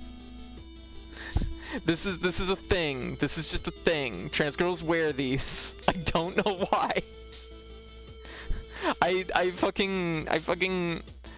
I I don't know why. It's just, yeah. It's not full stripes. It's not full stripes. It's just the multiple bands at the top. My eyes are black and black and blue. Oh, cute. I don't know why, but like, I know so many goddamn trans girls that have these exact thigh highs. Programmer socks, yes. Hey, White, how you doing? It's anime. I blame anime. Yes. I mean, let's be real. Like, there's a lot of reasons to blame anime for. There's a lot of reasons to blame anime. Like, I won't deny. Like, I lean into like that aesthetic. There's no question. It's like, yeah. Oh my god. I see things and it's just like, yeah, fuck, I'm just gonna do it. I feel called out. I just want to come for a good time. Trans girls, too cute. Mine are white with like a pretty light blue bow at the top. Oh, cute. But I put them on recently and they don't fit anymore. Oh, that's always rough. I definitely noticed a difference after I started my HRT because like my thighs get a lot bigger, right? Like things fit like good, but they don't fit like as cleanly as they did before. Like I definitely have to like maintain keeping things rolled up a little bit more than I used to because I mean thighs widened a lot, which is awesome because like I really like if I was gonna pick like a couple things that I needed keyed was in his. I'm so tired of oh no, yeah, the only thing you can do if Keith's in that state is walk away. Oh my goodness. But yeah, I mean we're goddamn cat girls. It's true. Yeah. Okay, apparently there's a robot in these tunnels which I never found.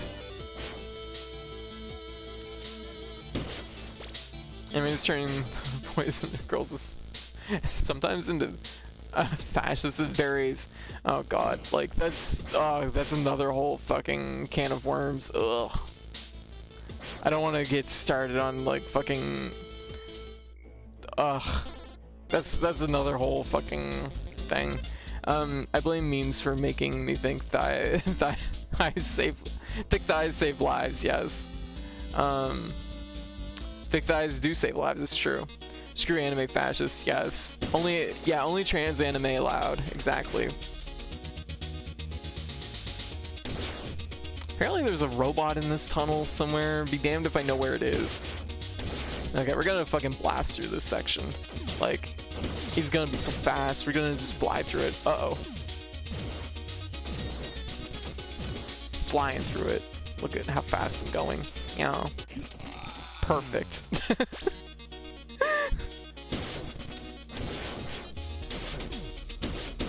But yeah. Oh. Which is always, it's always so weird to me because like I don't get why there's like, oh shit. Oh, fuck. Oh, god damn it. Oh. Yeah, I'll take that. That's fair. Or at least in some part, Weebsack is true. It's true. Like, I definitely have, like, I've had a couple people point out that, like, you kind of have, like, a little bit of, like, anime schoolgirl aesthetic going on. I'm like, I know, I'm sorry. I missed an important part of my life, clearly. I was supposed to attend anime school, clearly, at some point in my life.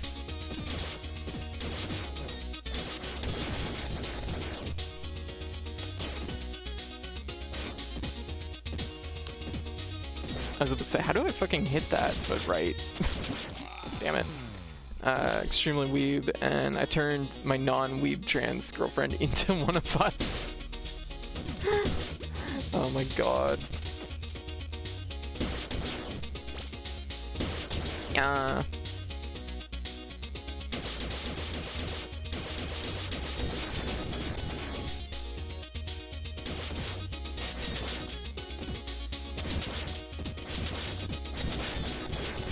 Oh wow, that was really fast. Get down here. I'll fight you I'll fight you, Robo-Eye. But the thing is, most trans girls haven't got to dress how they want it to their whole lives. So the thing is when you're out, dress how you fucking want. Like, wear some shit that just makes you feel good, regardless of what, like, societal expectations are. I fucking, like, are pleated skirts in here? Actually, wait a minute, I guess it's, like, kind of like a kilt thing, which I live in a place where kilts are a thing, but fuck. But my point is that, like, even myself, like, I wear stuff that's not necessarily in fashion per se, but it's like, I wear it because I fucking want to wear it, because I didn't get to, you know, explore this aspect of, like, my life for so long, right? And there's nothing wrong with that. So, yeah, I think it's, might be because we never, exactly, trans gal, never got a cute teen girl phase.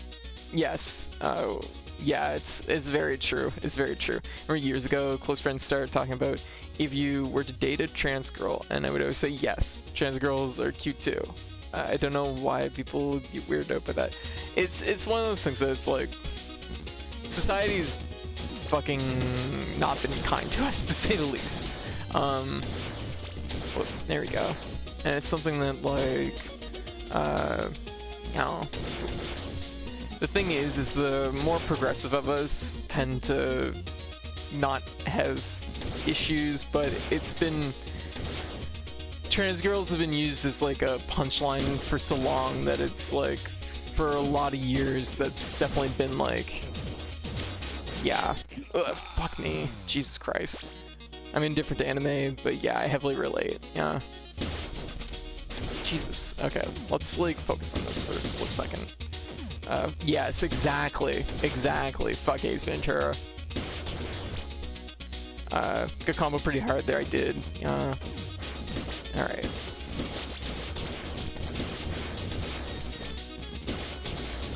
Oh, just missed the block, dang.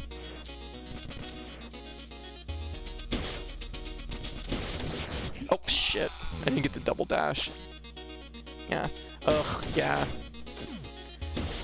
But like, I mean, Catherine Full Body is like, that's a more recent endeavor, but it's one of those things that's, it is very like, it is a very like kind of cis like notion of like, so even though it is, it goes to show how much it still exists in society, which is like, it's fucking awful is what it is. Catherine was already really problematic. It really was. Like, it was really problematic. Which kills me because actual puzzle mechanics in Catherine are actually quite enjoyable, and I like the game mechanically. It's just I will be completely upfront. The fucking everything else about that game is such fucking bullshit, and I hate it so goddamn much at this point. It's just aggravating. And then of course Full Body comes out and they're like, what if we made things worse? And it's like, I hate this. I fucking hate this. Yeah, they they like, the way they mishandled it is so fucking bad in Catherine that it literally feels like they were gonna write like transphobia as a feature on the box. Like, it's like, what the fuck? There was a meme video going around a while ago where there was like, would you date a trans girl? Really? Oh god. And the reply was just like, is she thick? And the first one keeps trying to go on other stuff, and he keeps just asking, is she thick though? Then there's a Persona 5 Royale which turned homophobic jokes into transphobic jokes. Ugh. Yeah. Like, I'm hoping the director of Persona 5 and Catherine fucking is out of there for sure. I've heard stories that they're gone, that they're not coming back, but I don't know. I remember Girls Persona 4 handle trans boy terribly too, yes. It's a running thing in the series. It's the same director the whole way through, and it's just a running thing for that director that apparently, like, just transphobic, homophobic, just the worst. Just the fucking worst. I believe they are. Good riddance. Yeah, I know. Like, ugh. I saw a trailer with Girl of Nosker and the guy making a surprise face. I'm so fucking tired. They opened a new studio and they're gonna make a fantasy game. I see. Persona 4 had trans content and gay content. And here's the thing, I actually had a relatively heated argument with a close friend about this, which was they argued that like Persona 4 was kind of ahead of its time, and it's a very like they're gay, and it's one of those things that it's a very real depiction of being gay in high school in like the early 2000s, and like that's I guess like fair. It is one of those things that it's awful though, seeing a game that like just it embraces homophobic like homophobia like as something that's just so upfront, and it to me like I don't like it because it normalizes it in a weird way. Like it makes it look like particularly between Yosuke and Kanji. Yosuke is fucking awful. He's awful. Like, and it's just like, but the thing is the game never really addresses the fact that like he's being fucking awful, and it's like poor fucking Kanji. Like Jesus. Like but the trans and gay content is bad. Persona 4 had content specifically to the treatment of women in Japanese society and need to pass as a man in order to be taken seriously, which got read as trans content. Yes. Yeah, that like I like, and the thing is I guess like in its time frame when it came out, like, you know, was what, 2007, 2008 maybe, like maybe 2006, 2007, but it was something that's like it almost felt like it, but like it does feel like it, I guess, like was, if I recall correctly, the director actually hates the people thought Kanji was gay and specifically made it clear he's not in the expanded content. Yeah, which is like fucking awful and bullshit.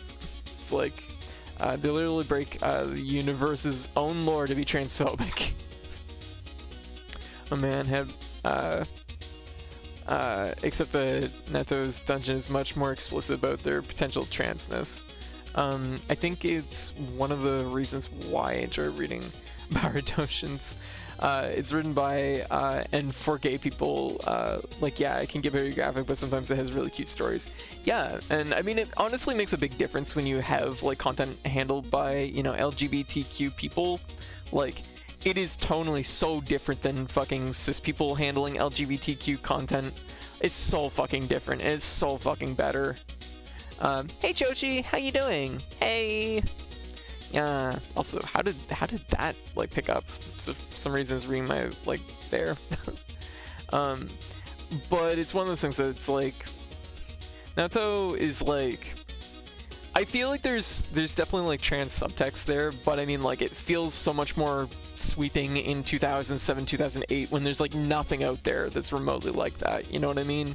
Like it feels so much more than probably what it is. I'd actually have to go back to Persona 4 and play through it again to really have a feel of like how much it actually is that, or you know how much of the lean is towards like what Hive was saying. It's like they weren't thinking of making there neither a gay or a trans character. What they were trying to say about gender roles is cool as well, but it's so coded in a way that is hard to distance from it. Yes, that's basically what I was getting at. Yeah. I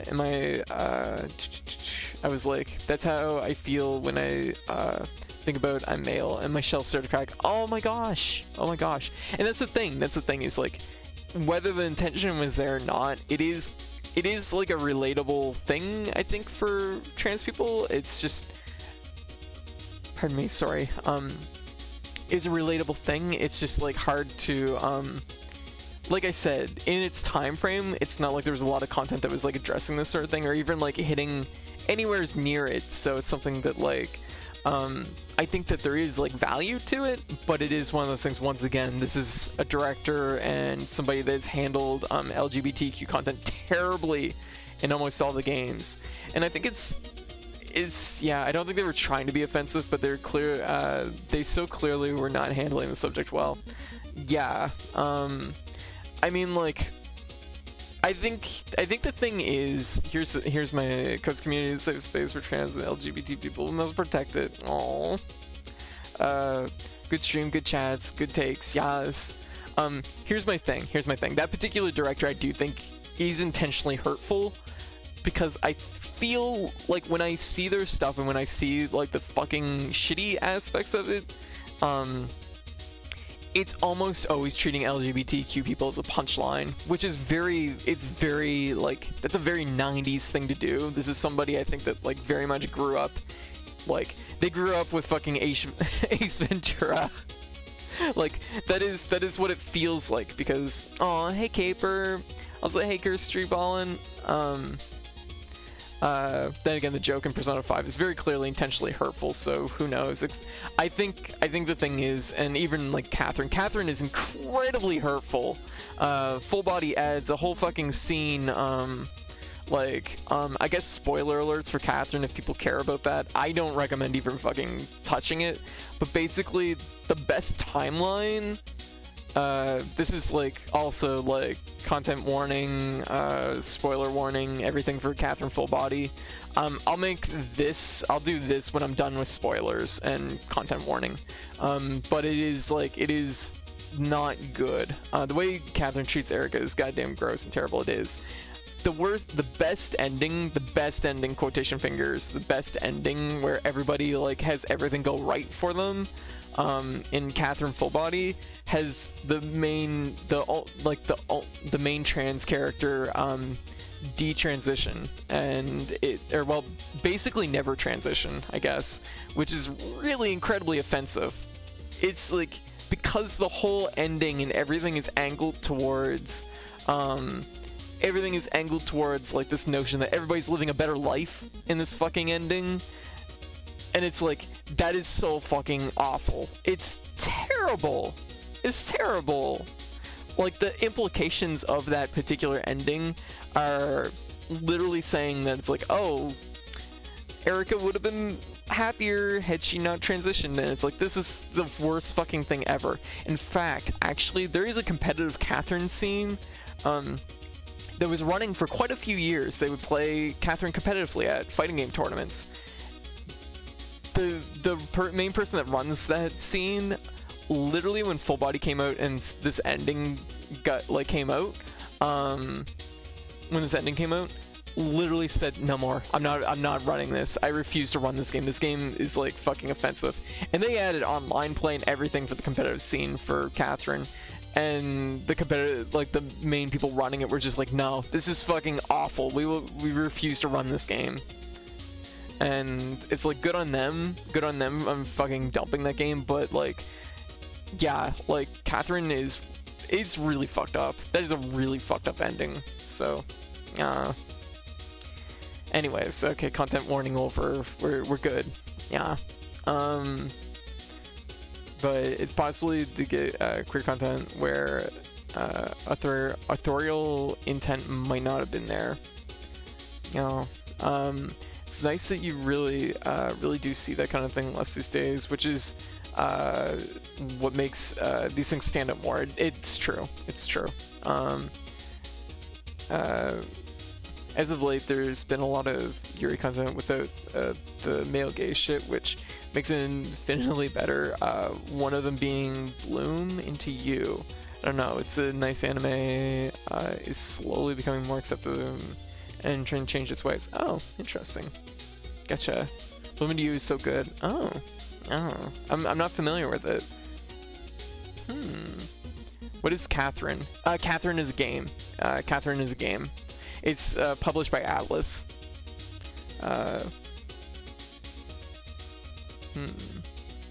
Yeah. Oh, the dropping of competitive Catherine. Yeah, that was a thing. And honestly, good on them for dropping the game. It's so frustrating because there's a lot of cool things in those games, but it's awful. And yeah, like I said, like Catherine as a puzzle game, I actually really like it mechanically. It's a shame that it's a shame that like, it's a shame that it had to go like that. but we got into Stardew Valley too much, and we were supposed to watch it Monday. Did not happen. I see. Y'all want a good show with trans characters in anime? Dororo? Does it have trans characters? I didn't know this.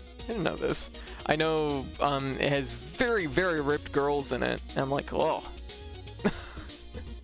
that's the main thing I know from it. It's good. We talk about Erica and yeah, we were talking about Erica and Catherine for a second. Okay, yeah, Doro, yes. I can DM you who has a, yeah. Yeah, I want to watch it too. It was really Dacid Bro's passion too. I'm glad that he's as good at heart as he was to nice to me. Oh, you've met Dacid Bro.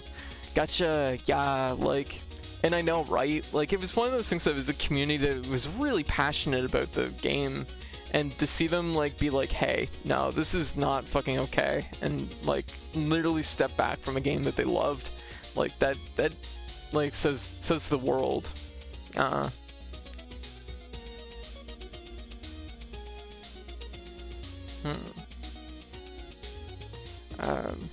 Catherine, it's on the Switch. I just saw the other day. Yes.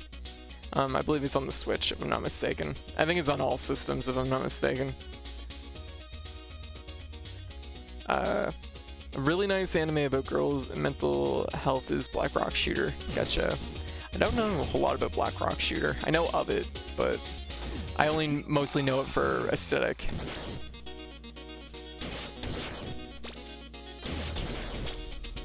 Oh. Okay. We're gonna get through this section, get to EXO. We gotta get to EXO. Whoa, fuck. Wow, did I ever miss that lantern? Oh my god, I missed it again. Oh, whoa! I was on the same spot. Being into Studio Ghibli movies lately. Oh, gotcha, nice. Ghibli's super good. I enjoy their movies. Yeah. Classic.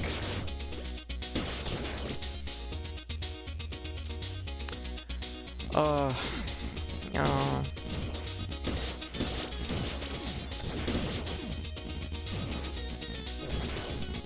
Okay. You gonna just chase, huh? You gonna just sit there with your double guns and shoot me in the face, huh? Yeah. There, good. Oh. Uh-oh. This is a little bit explosion-y. Yeah. Yeah. Oh, there we go. Oh, shit. Okay, I'm good. There we go. Yas. I don't know what the orbiter is, but... Oh! I haven't had this one before. So, there's apparently an achievement for getting, 8 different power-ups in this game. Fuck. Fire has a lot of, like, active frames. 8 different power-ups in this game. I haven't got it. I've played this game at least in full once. So, I mean, there's some power-ups that I definitely have not seen. Oh, hello.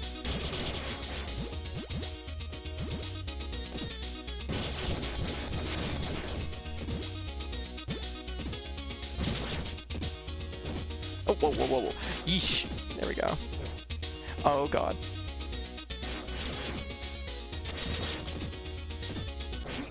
Oh, butts. Fuck. Alright.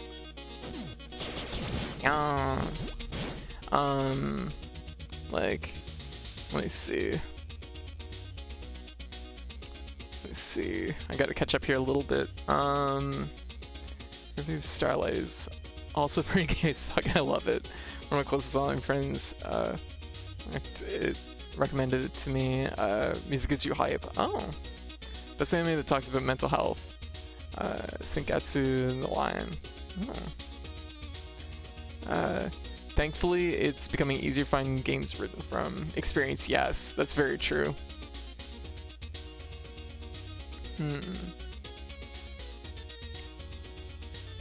catch up here. Yeah, Blackrock sure is the whole thing that started something that started as a Hatsume Miku spin-off single. Like mutual friend of Code and I got me to play one night Hot Springs not too long ago. It was a very cozy story. I'm not familiar with it. I found my copy of Ikaruga. Yes, Ikaruga. I always break it up weird when I say it. Yeah, I'll catch up here a little bit. Flip Flappers, I've heard of it, and I've had people recommend it to me. I haven't, though I call it a problematic favorite because holy fuck, the costumes are ridiculous. But one episode uses horror tropes to criticize the common Yuri anime tropes where they inevitably outgrow it, and that's incredible. Oh. Gotcha. I've had people recommend me Flip Flappers. Didn't finish Flip Flappers because I struggle with episodic anime like this, but that Mad Max one is amazing. Oh. Night Hot Springs is part of the racial equality bundle. Okay.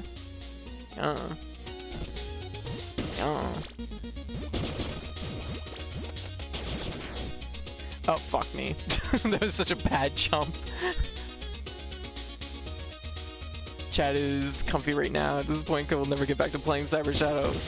That is okay, because you know what? Today is like full-on self-care day. I don't care if I accomplish anything today, because I'm just glad we're all hanging out and having a good time.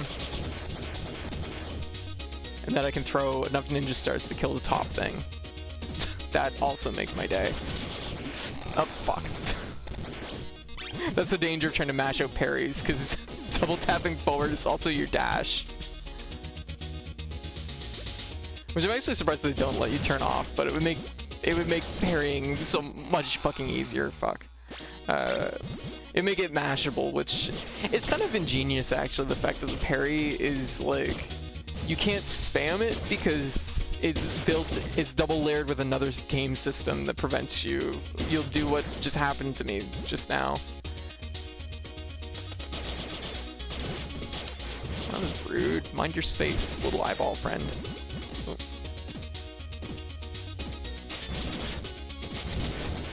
There we go. Oh shit, I didn't mean to jump up onto the next floor.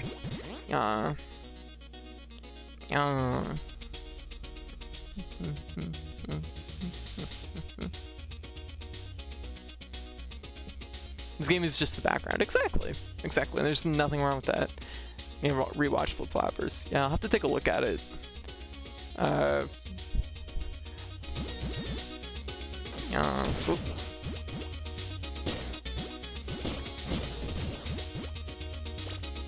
Oh, well, thank you. Oh. There we go. Fuck. Oh, Jesus. Those fire things, they're active almost instantly, so it's like there's no winning. There's no winning as soon as it launches one of those. Okay.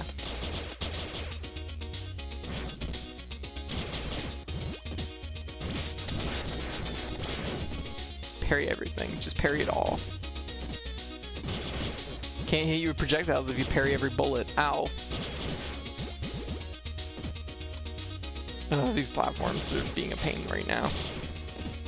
Oh my god, I got a double parry hit. It was really weird. I'll take it though. I kind of want to just destroy the eyeball. There we go. I didn't know it would actually take out the whole wall if you destroyed those. The more you know. I would have put secrets up there. Yeah. Actually, Wonder Egg Priority has been really interesting this season. Definitely delves into some incredibly dark topics, but yeah, I see.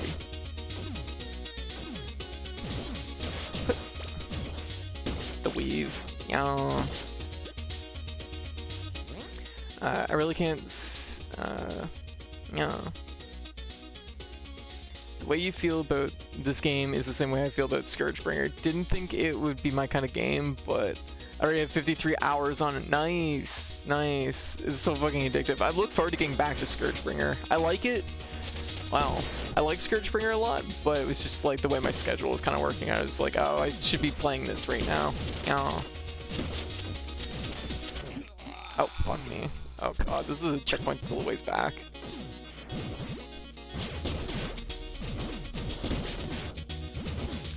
What? I'm like, wait a minute, why is it all the way up here? Fuck. Do I play outside streams? Yes, I do. I do a little thing I call streamer homework sometimes, which is depending on the game. For example, like right now, Darkest Dungeon and Mega Man ZX are both on streamer homework right now because they both have grindy sections that I'm not gonna do on stream because it'd just be really boring to watch. Excellently weave the landing, exactly. Yeah.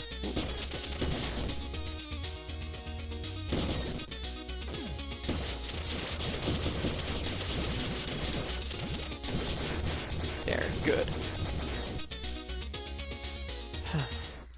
This whole section is definitely taking a little bit longer than I planned on, but that's okay.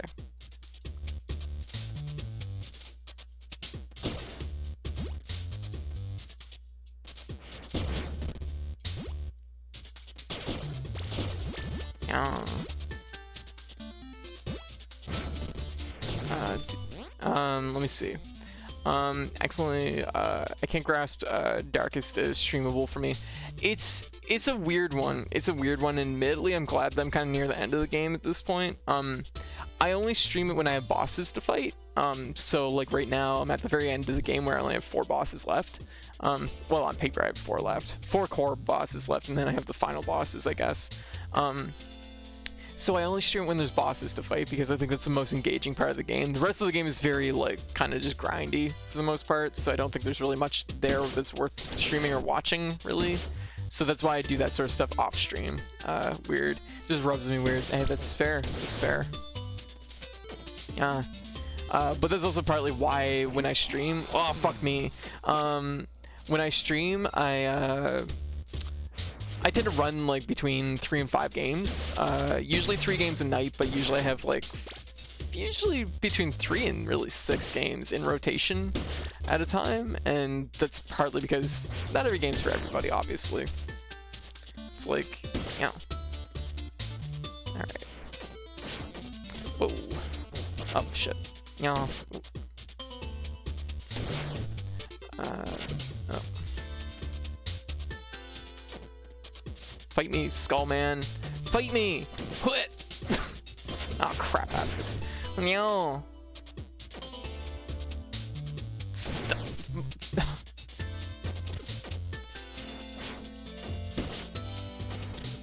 I'm like, I've had enough of this. I've had enough of fucking around with these weird skull monsters. No. Oh, yeesh. Okay, well. Mistakes may have been made.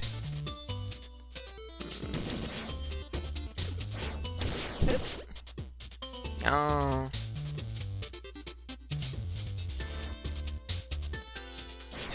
They're there. They're. Oh, are you kidding?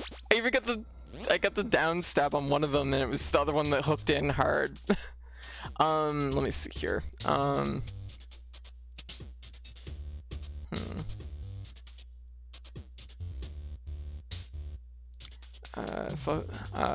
Fair amount of incredibly queer subtext though, which is neat and also lays up to the beat up a turf coder character. Very good. Fuck turfs. I saw the Sega Mini on Amazon. Not sure if I should get it. Anyone here have an honest opinion on the console? As far as I know, so here's the thing about the mini systems. I believe the Sega Mini is licensed out to a different company to make, whereas like the Nintendo Mini systems have been like handled by Nintendo directly. So it's not quite of the same quality that you could expect from like the Nintendo Mini systems, or even like the PC Engine one that's done by the same company, or the Neo Geo one that's done by SNK. Like, it's a licensed out thing to another company. So yeah, generally I hear the quality on it's a fair amount lower than what you can expect from other ones. I can't grasp Darkest is streamable, but besides those homework, the games I just play for myself lately, not so much. Honestly, I usually just don't have time in the run of a day, because like if I stream for like, if I stream between 5 and 8 hours, and then you get taken to food, and I like to usually, if I'm not streaming, usually I like to spend some time with my mom and hang out and catch up with my friends a little bit, do of course like life stuff that I need to get done. I usually just don't have time, so almost all my not stream time is spent not playing games. And of course, like even after the stream, I do tend to work for quite a few hours just on like assets for the stream, or PR stuff, or artwork, or stuff like that. So so you just play professionally then, pretty much. Like I will like dip into games for casually anyways sometimes, but it's like almost everything that I play I will run on stream. It's mostly just because of time constraints. I just don't have the time in my day like to pick up games to not play on stream. Oh, that was rude. Flying back like that. Oh, fuck. This whole section is just like being a butt right now. I'm like one pixel off on all these like jumps, at least except for the last one, which was just, like a full body length off. Yeah. But well, that's a weird situation to be in. Couldn't jump back up through there.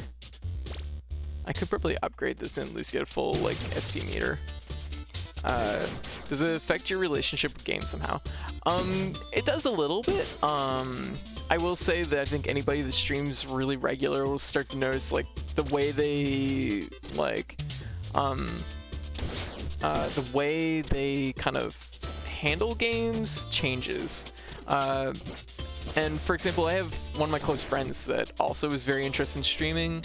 Well, they were interested in streaming, kind of. Thought I could reflect. I guess I can reflect that.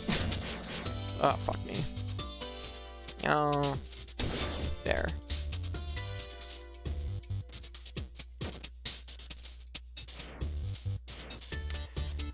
I have a lot of health, but I'll make it work.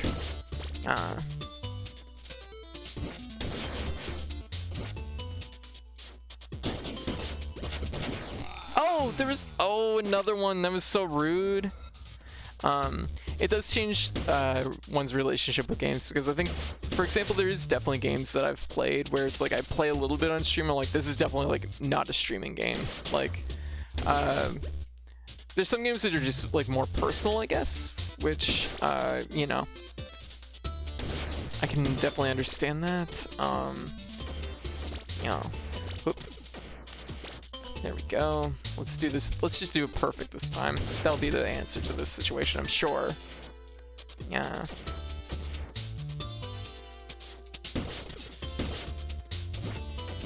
Oh.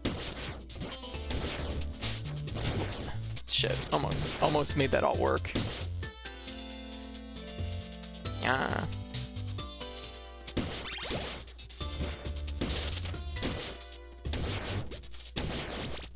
I'll take that. There we go. Let's just do this part up. That looks like almost a thing. It's not a thing.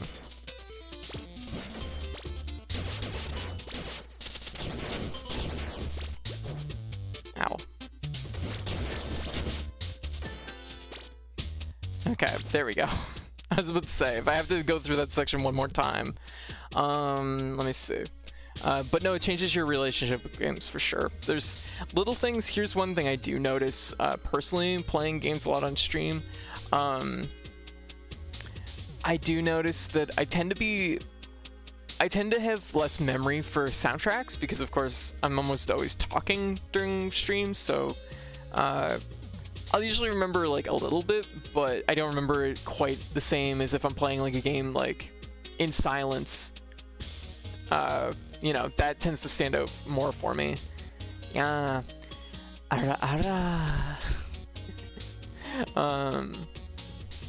Real quick, to do back 30 minutes ago when you said there were no boy activities.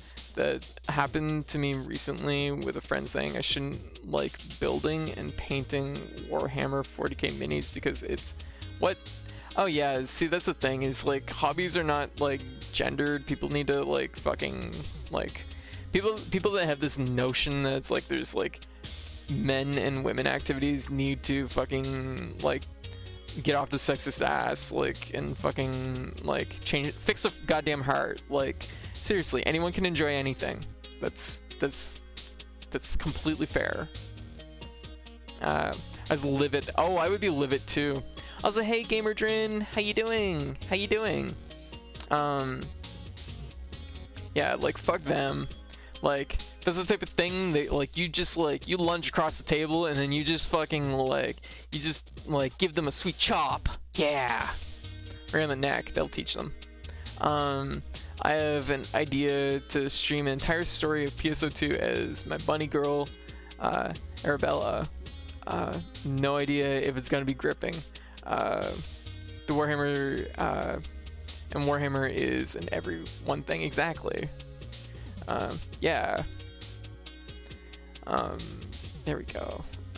Oh, you have a good night, okay, little rabbit. Have a good night. Oh. Headbat, yas. I believe people still think activities are gendered in 2021. I know, right? When I was little, I was constantly being berated by guys for liking boy stuff. Yeah. Is this CyberShadow? This is CyberShadow, yes.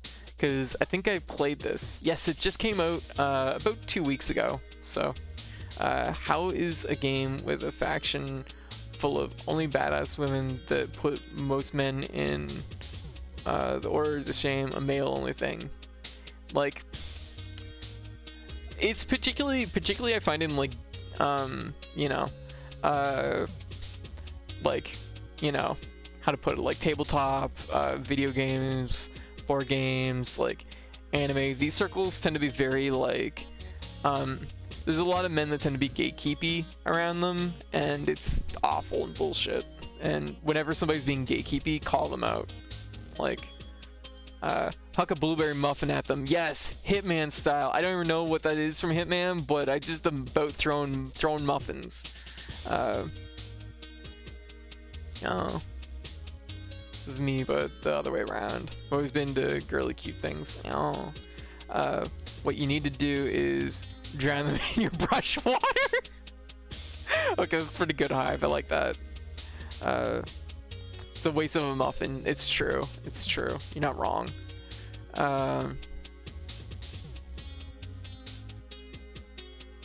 Yeah, I like the notion of knocking somebody unconscious with a muffin too. Just like huck that muffin. Yeah. All right.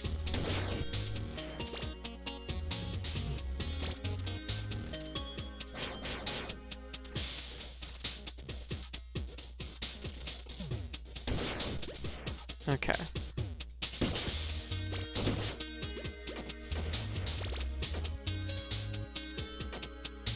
Fuck it, there's no time. Yeah.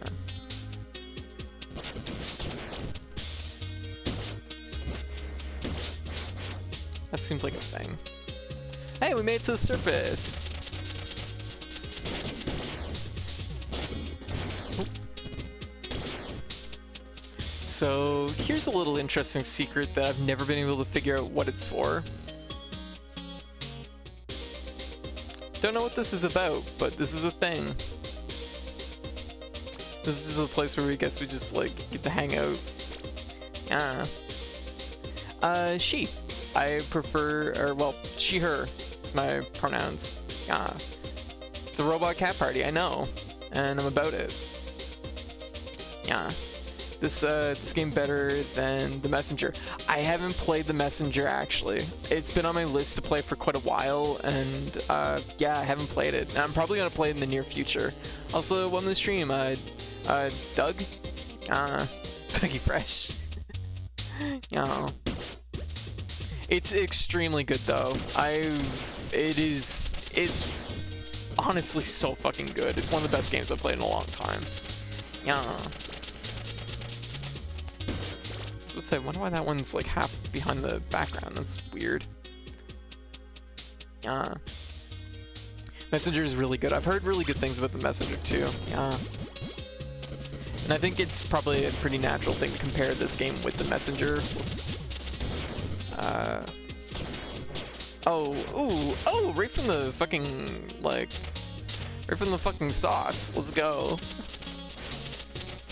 We're gonna just like play it safe. Oh, I missed it. Yeah, I can't sleep. It's driving me insane. Oh no.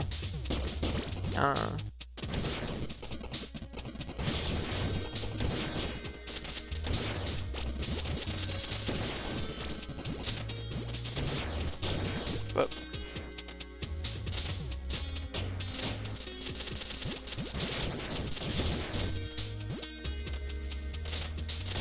there we go. I was about to say.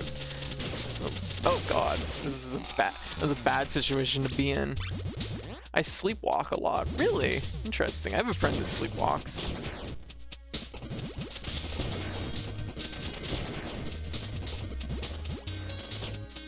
Ooh.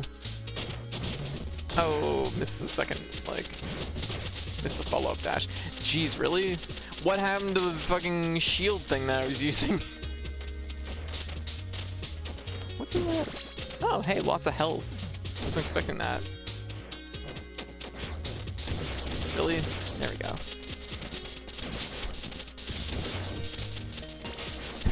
Oh, the parries. Just parrying my way through.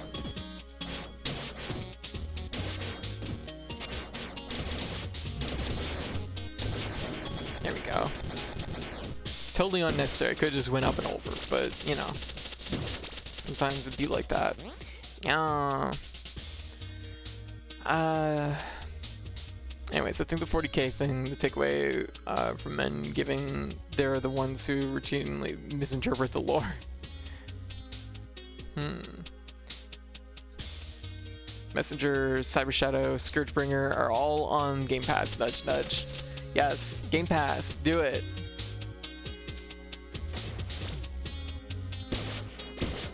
I actually do have Messenger, so I will probably just play that copy of it, but I wonder if I could, like,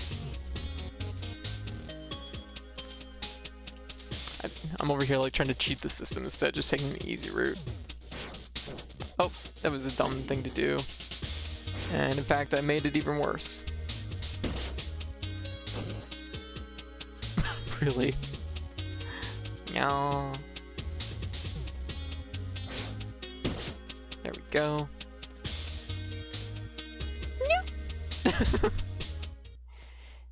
Ara ara. There we go. Alright, we have a little like computer robot thing to fight in here. Code, have you looked at Blue Fire at all? It's a cute little Hollow Knight a Hat in Time like game that came out on the 4th. Funny story about that. So I had a friend just give me a key for Blue Fire yesterday. Oh, my hand is oh, god damn it. Sorry. Thank you, Happy Cat. Thank you for the heads up on that. God damn it, I hate when I fucking leave that on. I gotta, if I had 2 monitors, this wouldn't be as much of a problem, but yeah. No, my hands weren't even up. It's just, for whatever reason, like, Leap Motion just does that all the time. So, yeah.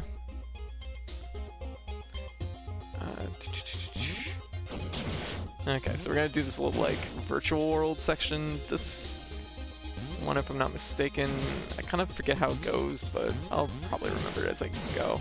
Yeah.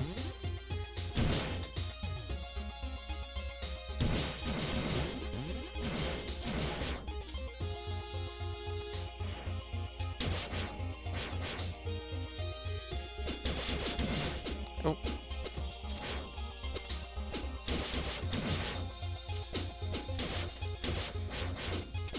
Did that wrong.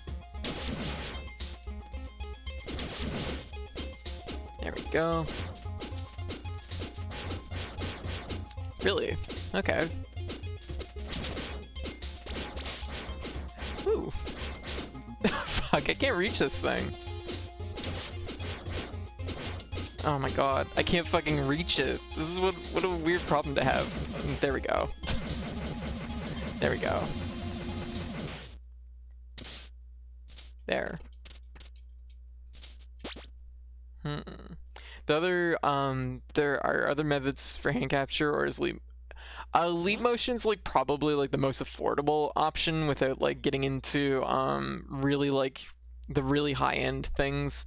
I've been looking into what there is available for options, because there's definitely stuff that has like really like full-on body tracking and stuff like that, which looks really cool. But it's also something that's like leap motion is definitely like solid. Like it's definitely like is really solid for its price point.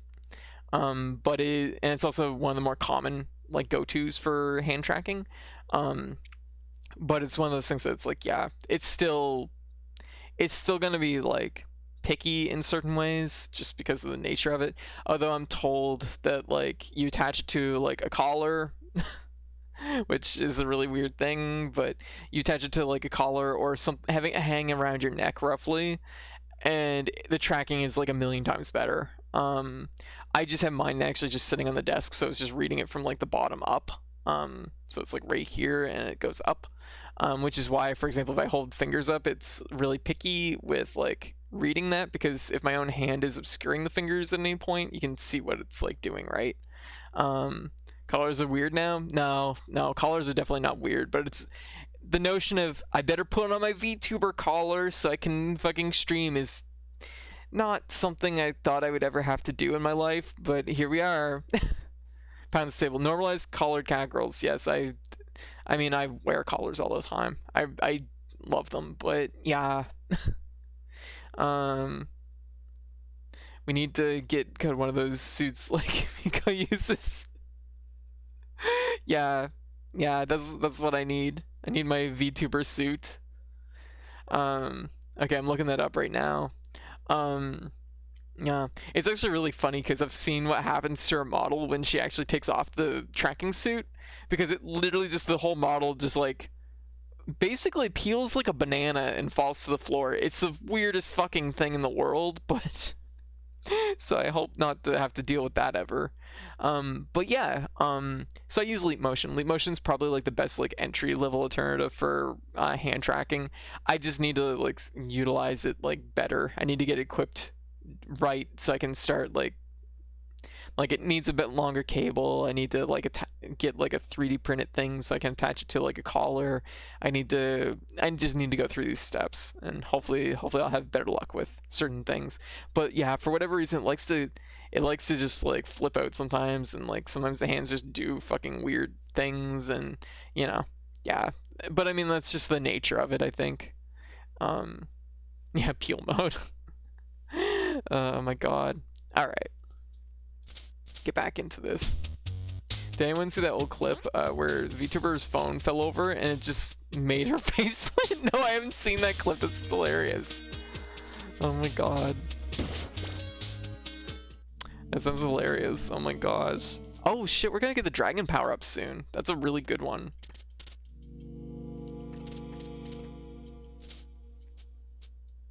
I mean, it's like the power up in the game. I mean, it upgrades everything. Reject humanity, become Peel.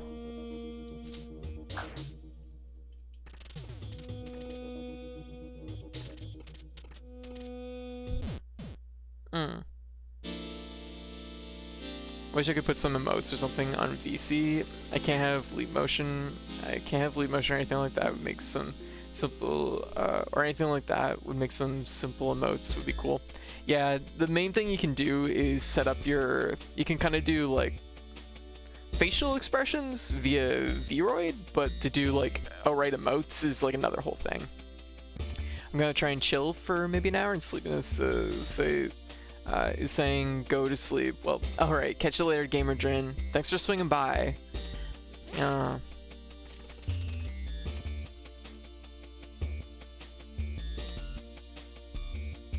Bam, just making like chakra shurikens.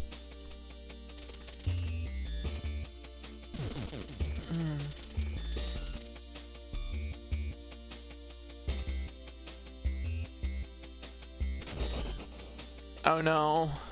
Oh no, Heavy.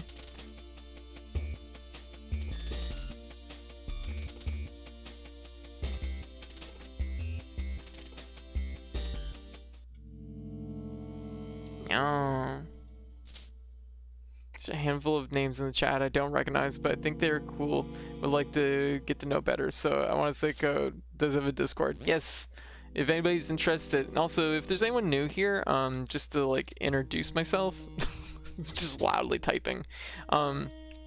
Just to introduce myself, I'm Code. I also go by Katie or Cat, she, her pronouns. I'm a variety VTuber. I stream about 3 times a day, or I stream usually 3 games a day, and I stream every single day. I like having a chill chat where everybody's super cool here, and I like just hanging out with everybody and playing some games. So that's my stream. If you're looking for just a place to hang out, I'm usually always here. So, yeah. Yeah, there we go. A few weird names that have crazy in it. Wait, I need to see this. Yeah, there's definitely some things that are like sometimes bots and stuff like that, so it's like I don't sweat it too much. I want to watch JoJo's, but I only watched it when I have time alone, and when I have time alone, I'd rather play games. I'm sometimes like that. Time to get our final upgrade. Best streamer out there, I recommend. All 5 stars. I still remember that one person was like, I love your streams. I really enjoyed your stream. 3 out of 10. And I'm like, thanks. Of all who can heed my call, only you remain. Your time is running out. Your fading essence will not be enough to carry out your purpose. I shall intervene and lend you a tiny sliver of my power to ignite the sparks of your final strike. Give power. Yes, give.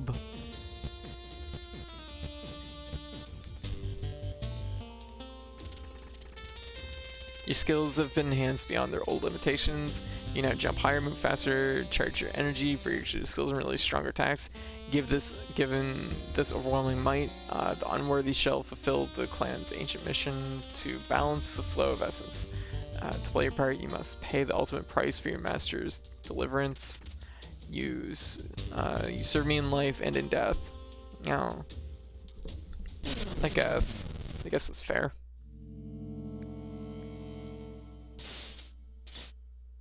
It's really good. It's really good. I guess I don't have to read all these.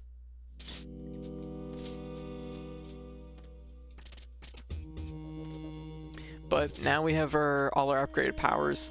There is like a little bit of a thing in this game where I can kind of, it does feel a little bit like they had all these powers planned out, but then like didn't have a place for them, you know what I mean? So they're just like, have them all you powers. Your abilities are now beyond what we thought was your maximum potential. Hold attack, charge energy, and release it.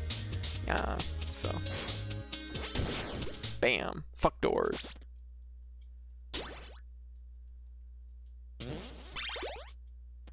Yeah.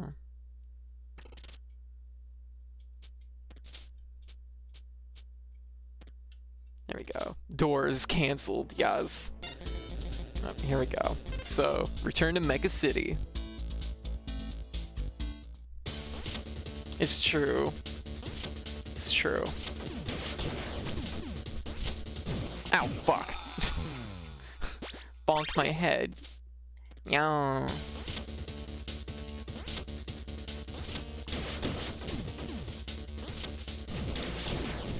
Oh. fuck? Oh my god, I lived! Right, I have double jump.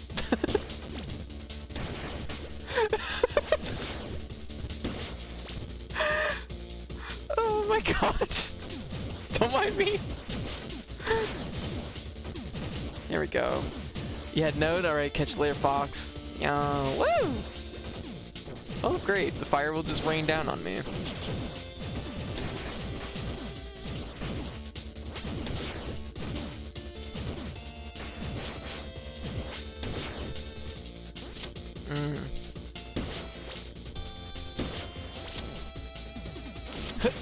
Oh, shit, right. That's the one you have to do multiple dashes against. Alright, that's okay. It's a process. Woo! I thought that was like too low. Yeah.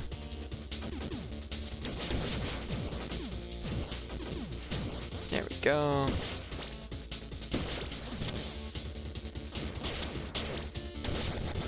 I'll take it. It wasn't perfect, but I'll take it. Yeah.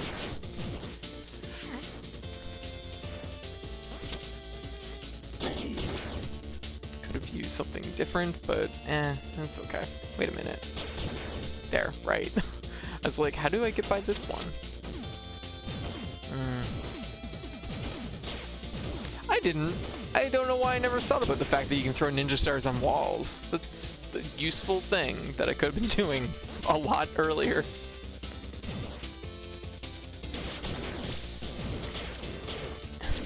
There we go. Just power our way through. Yeah. But yeah, this has been a really good chat tonight. It's been nice hanging out. Yeah. Okay, just gonna throw a bunch of fire down, huh?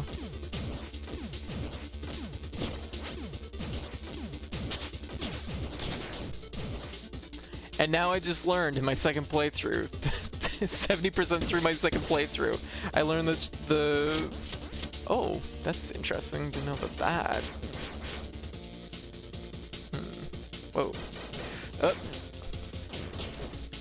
Oh, shit. Yeah, that checks out. Oh god, this is a little ways back. Oh, what a terrible night to be cursed.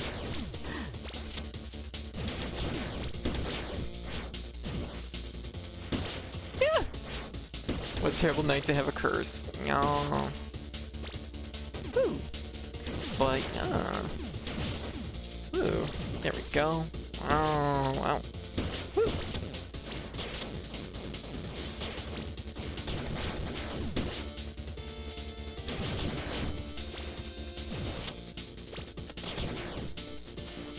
Ah! Shit. Don't mind me. I go full tilt, but then I also get jumpy at the same time. Fuck it, let's go. Full tilt. We got this. We got this. Goodbye. Thank you. We got this. Oh, that's bad. Don't ever want to be like under that. Wait, is this like maybe got health in it? No. Oh shit. I keep forgetting this guy even has like attacks. I keep thinking that he just does this shield thing.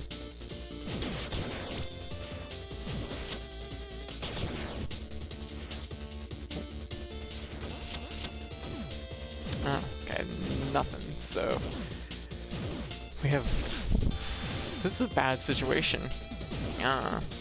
Let's see. Let's do some science. Okay, that makes sense. That checks out.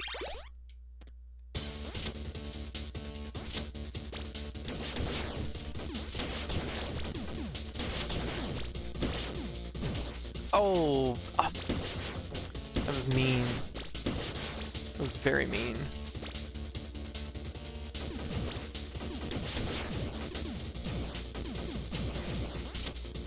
Yeah, that makes sense. Yeah. There we go.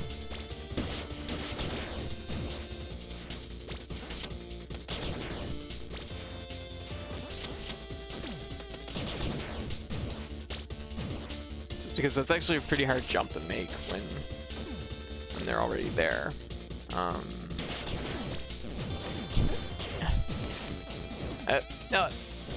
Oh fuck. That was a bad one to like get like bat by.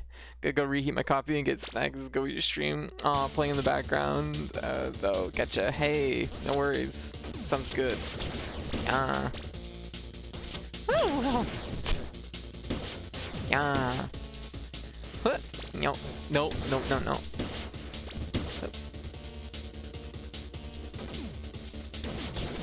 Ah.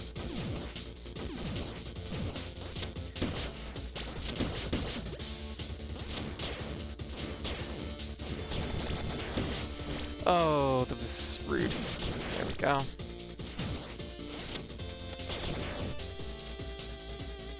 Okay, so I have basically no options here. See, if you could do the wall dash off of... Damn, this is a bad situation. Like, your only answer is to do that. And that's rude. Because I don't want to do that. Oh, fuck. Well, I guess this is my life now.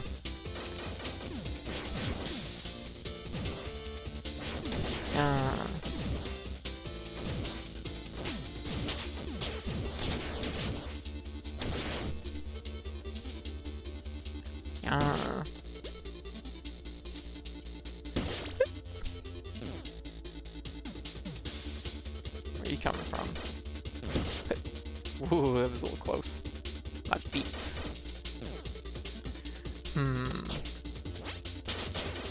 Ah, shit. Should have parried. Cody uses Dark Souls logic and CyberShadow. I'm gonna bash my head into the robot till it dies. Robot, nope. Yeah, robot denied me.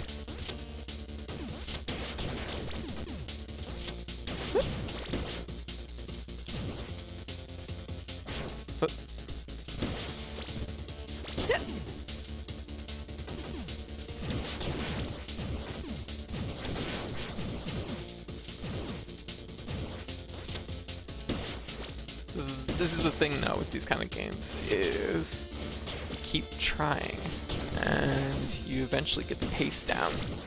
Fuck. Yeah.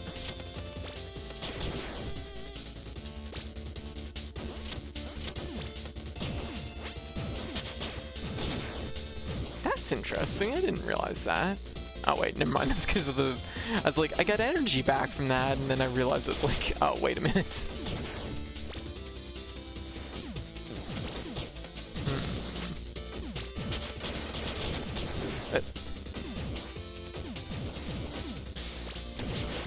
Get the health. There we go.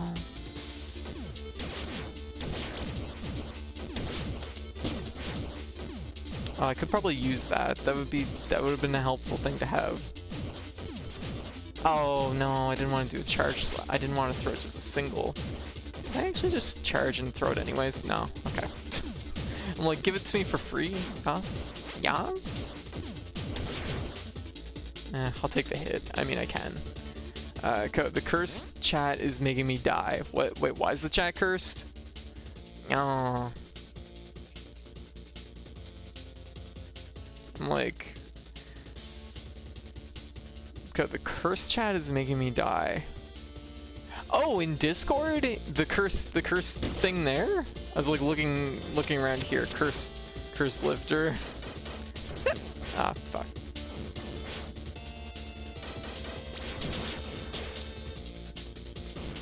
Ah, fuck. Yeah. Too greedy. On the Discord, yeah, so I was like looking at the chat, I'm like, I don't think there's been anything cursed tonight. I found out the Busted CRT option is also in Blazing Chrome. Oh, interesting. Better get that head pat. Yeah. Anyways, but how's everyone doing? Oh my god, I've been playing this for 3 hours. Oh my god. Time's just like slipped away from me. Yeah, thank you, Dominique. Yeah. All right, let's get into this.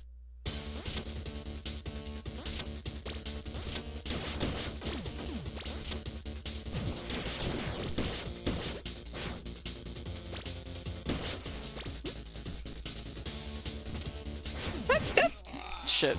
Fucked up that jump. I felt it immediately. Oh.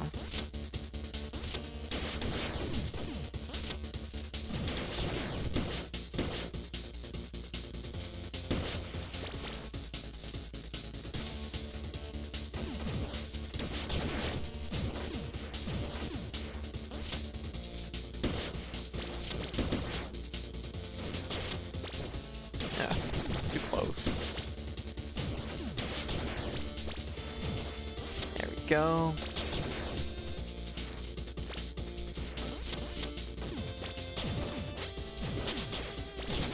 I'll take it. That fires, so it just hangs for a little bit too long in my opinion. Oops, I guess we're doing this slightly different. There.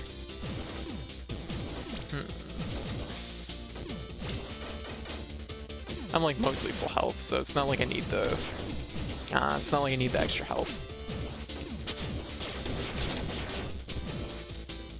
Oh. All right.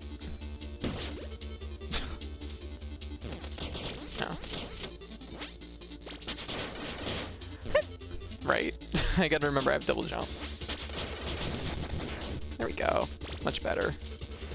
There we go. I was about to say, I've been like near the checkpoint like a couple times now. Yeah. You're to keep going? Yes, for a little bit longer here. Whoa. I just want to get through this section mostly.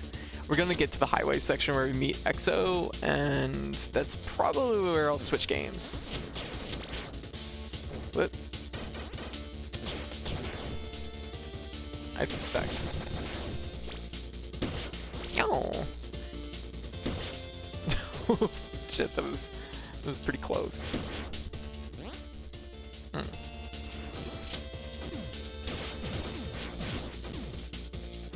we go. Ooh, okay, that's bad. Don't do that. Ara ara. Oh. I need to actually like learn how to talk like in that voice. Then I shall rule the world. Yeah.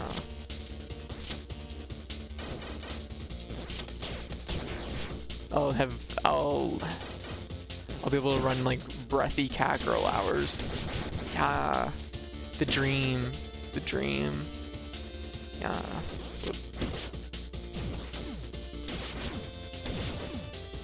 That was a little dicey, not gonna lie. Practice makes perfect, yeah. Ooh, gonna eat those.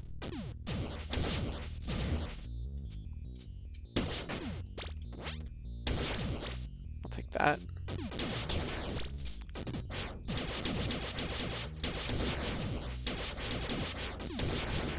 There we go. Found EXO. Which I think it'll save after this little portion. I'm trying to think.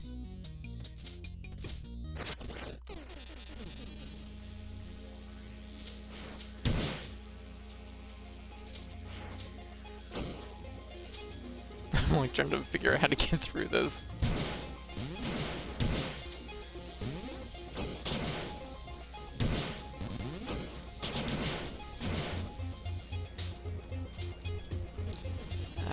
I remember this one. Yeah. Hut.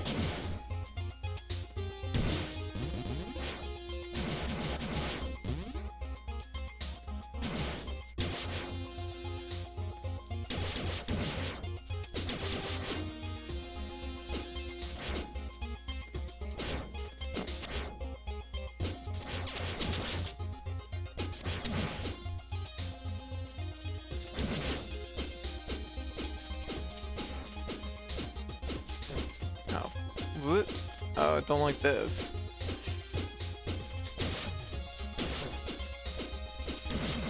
There. I'll take it. Ah. We should Hajime become a Hajime. I'm not so familiar. Okay, so the question is this gonna save? I don't know. We're gonna find out. So, software inhibitor deactivate. Woohoo! Now I'm free to move. Oh, EXO. Just kidding. Oh my god. Okay, so this is technically, I'm pressing a little bit farther. This part here, there's an achievement for doing the bike section without getting hit, and I just got hit. So flip. This one's gonna take a lot. I'm not gonna lie. It's probably, I don't even know if I'll do this one on stream because it's going to be like that. It'll be that many tries probably. I know I can do the first section here pretty a-okay once I get the beat down on it again.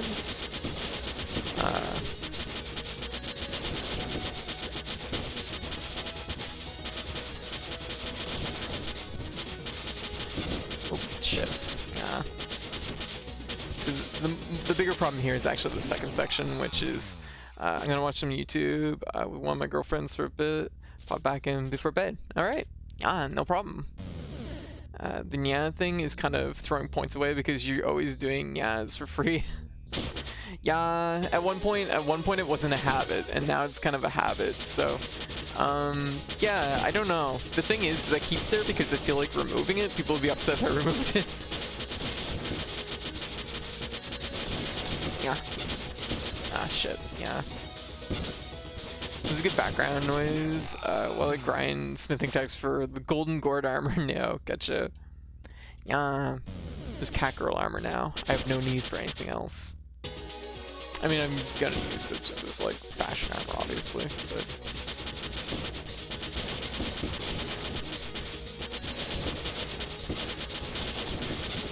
Ah, shit. Nicked it again. That one always gets me. Gotta get that like real, like, I don't know why I keep thinking that like X is just gonna drive on its own. Probably because it drives on its own in this section.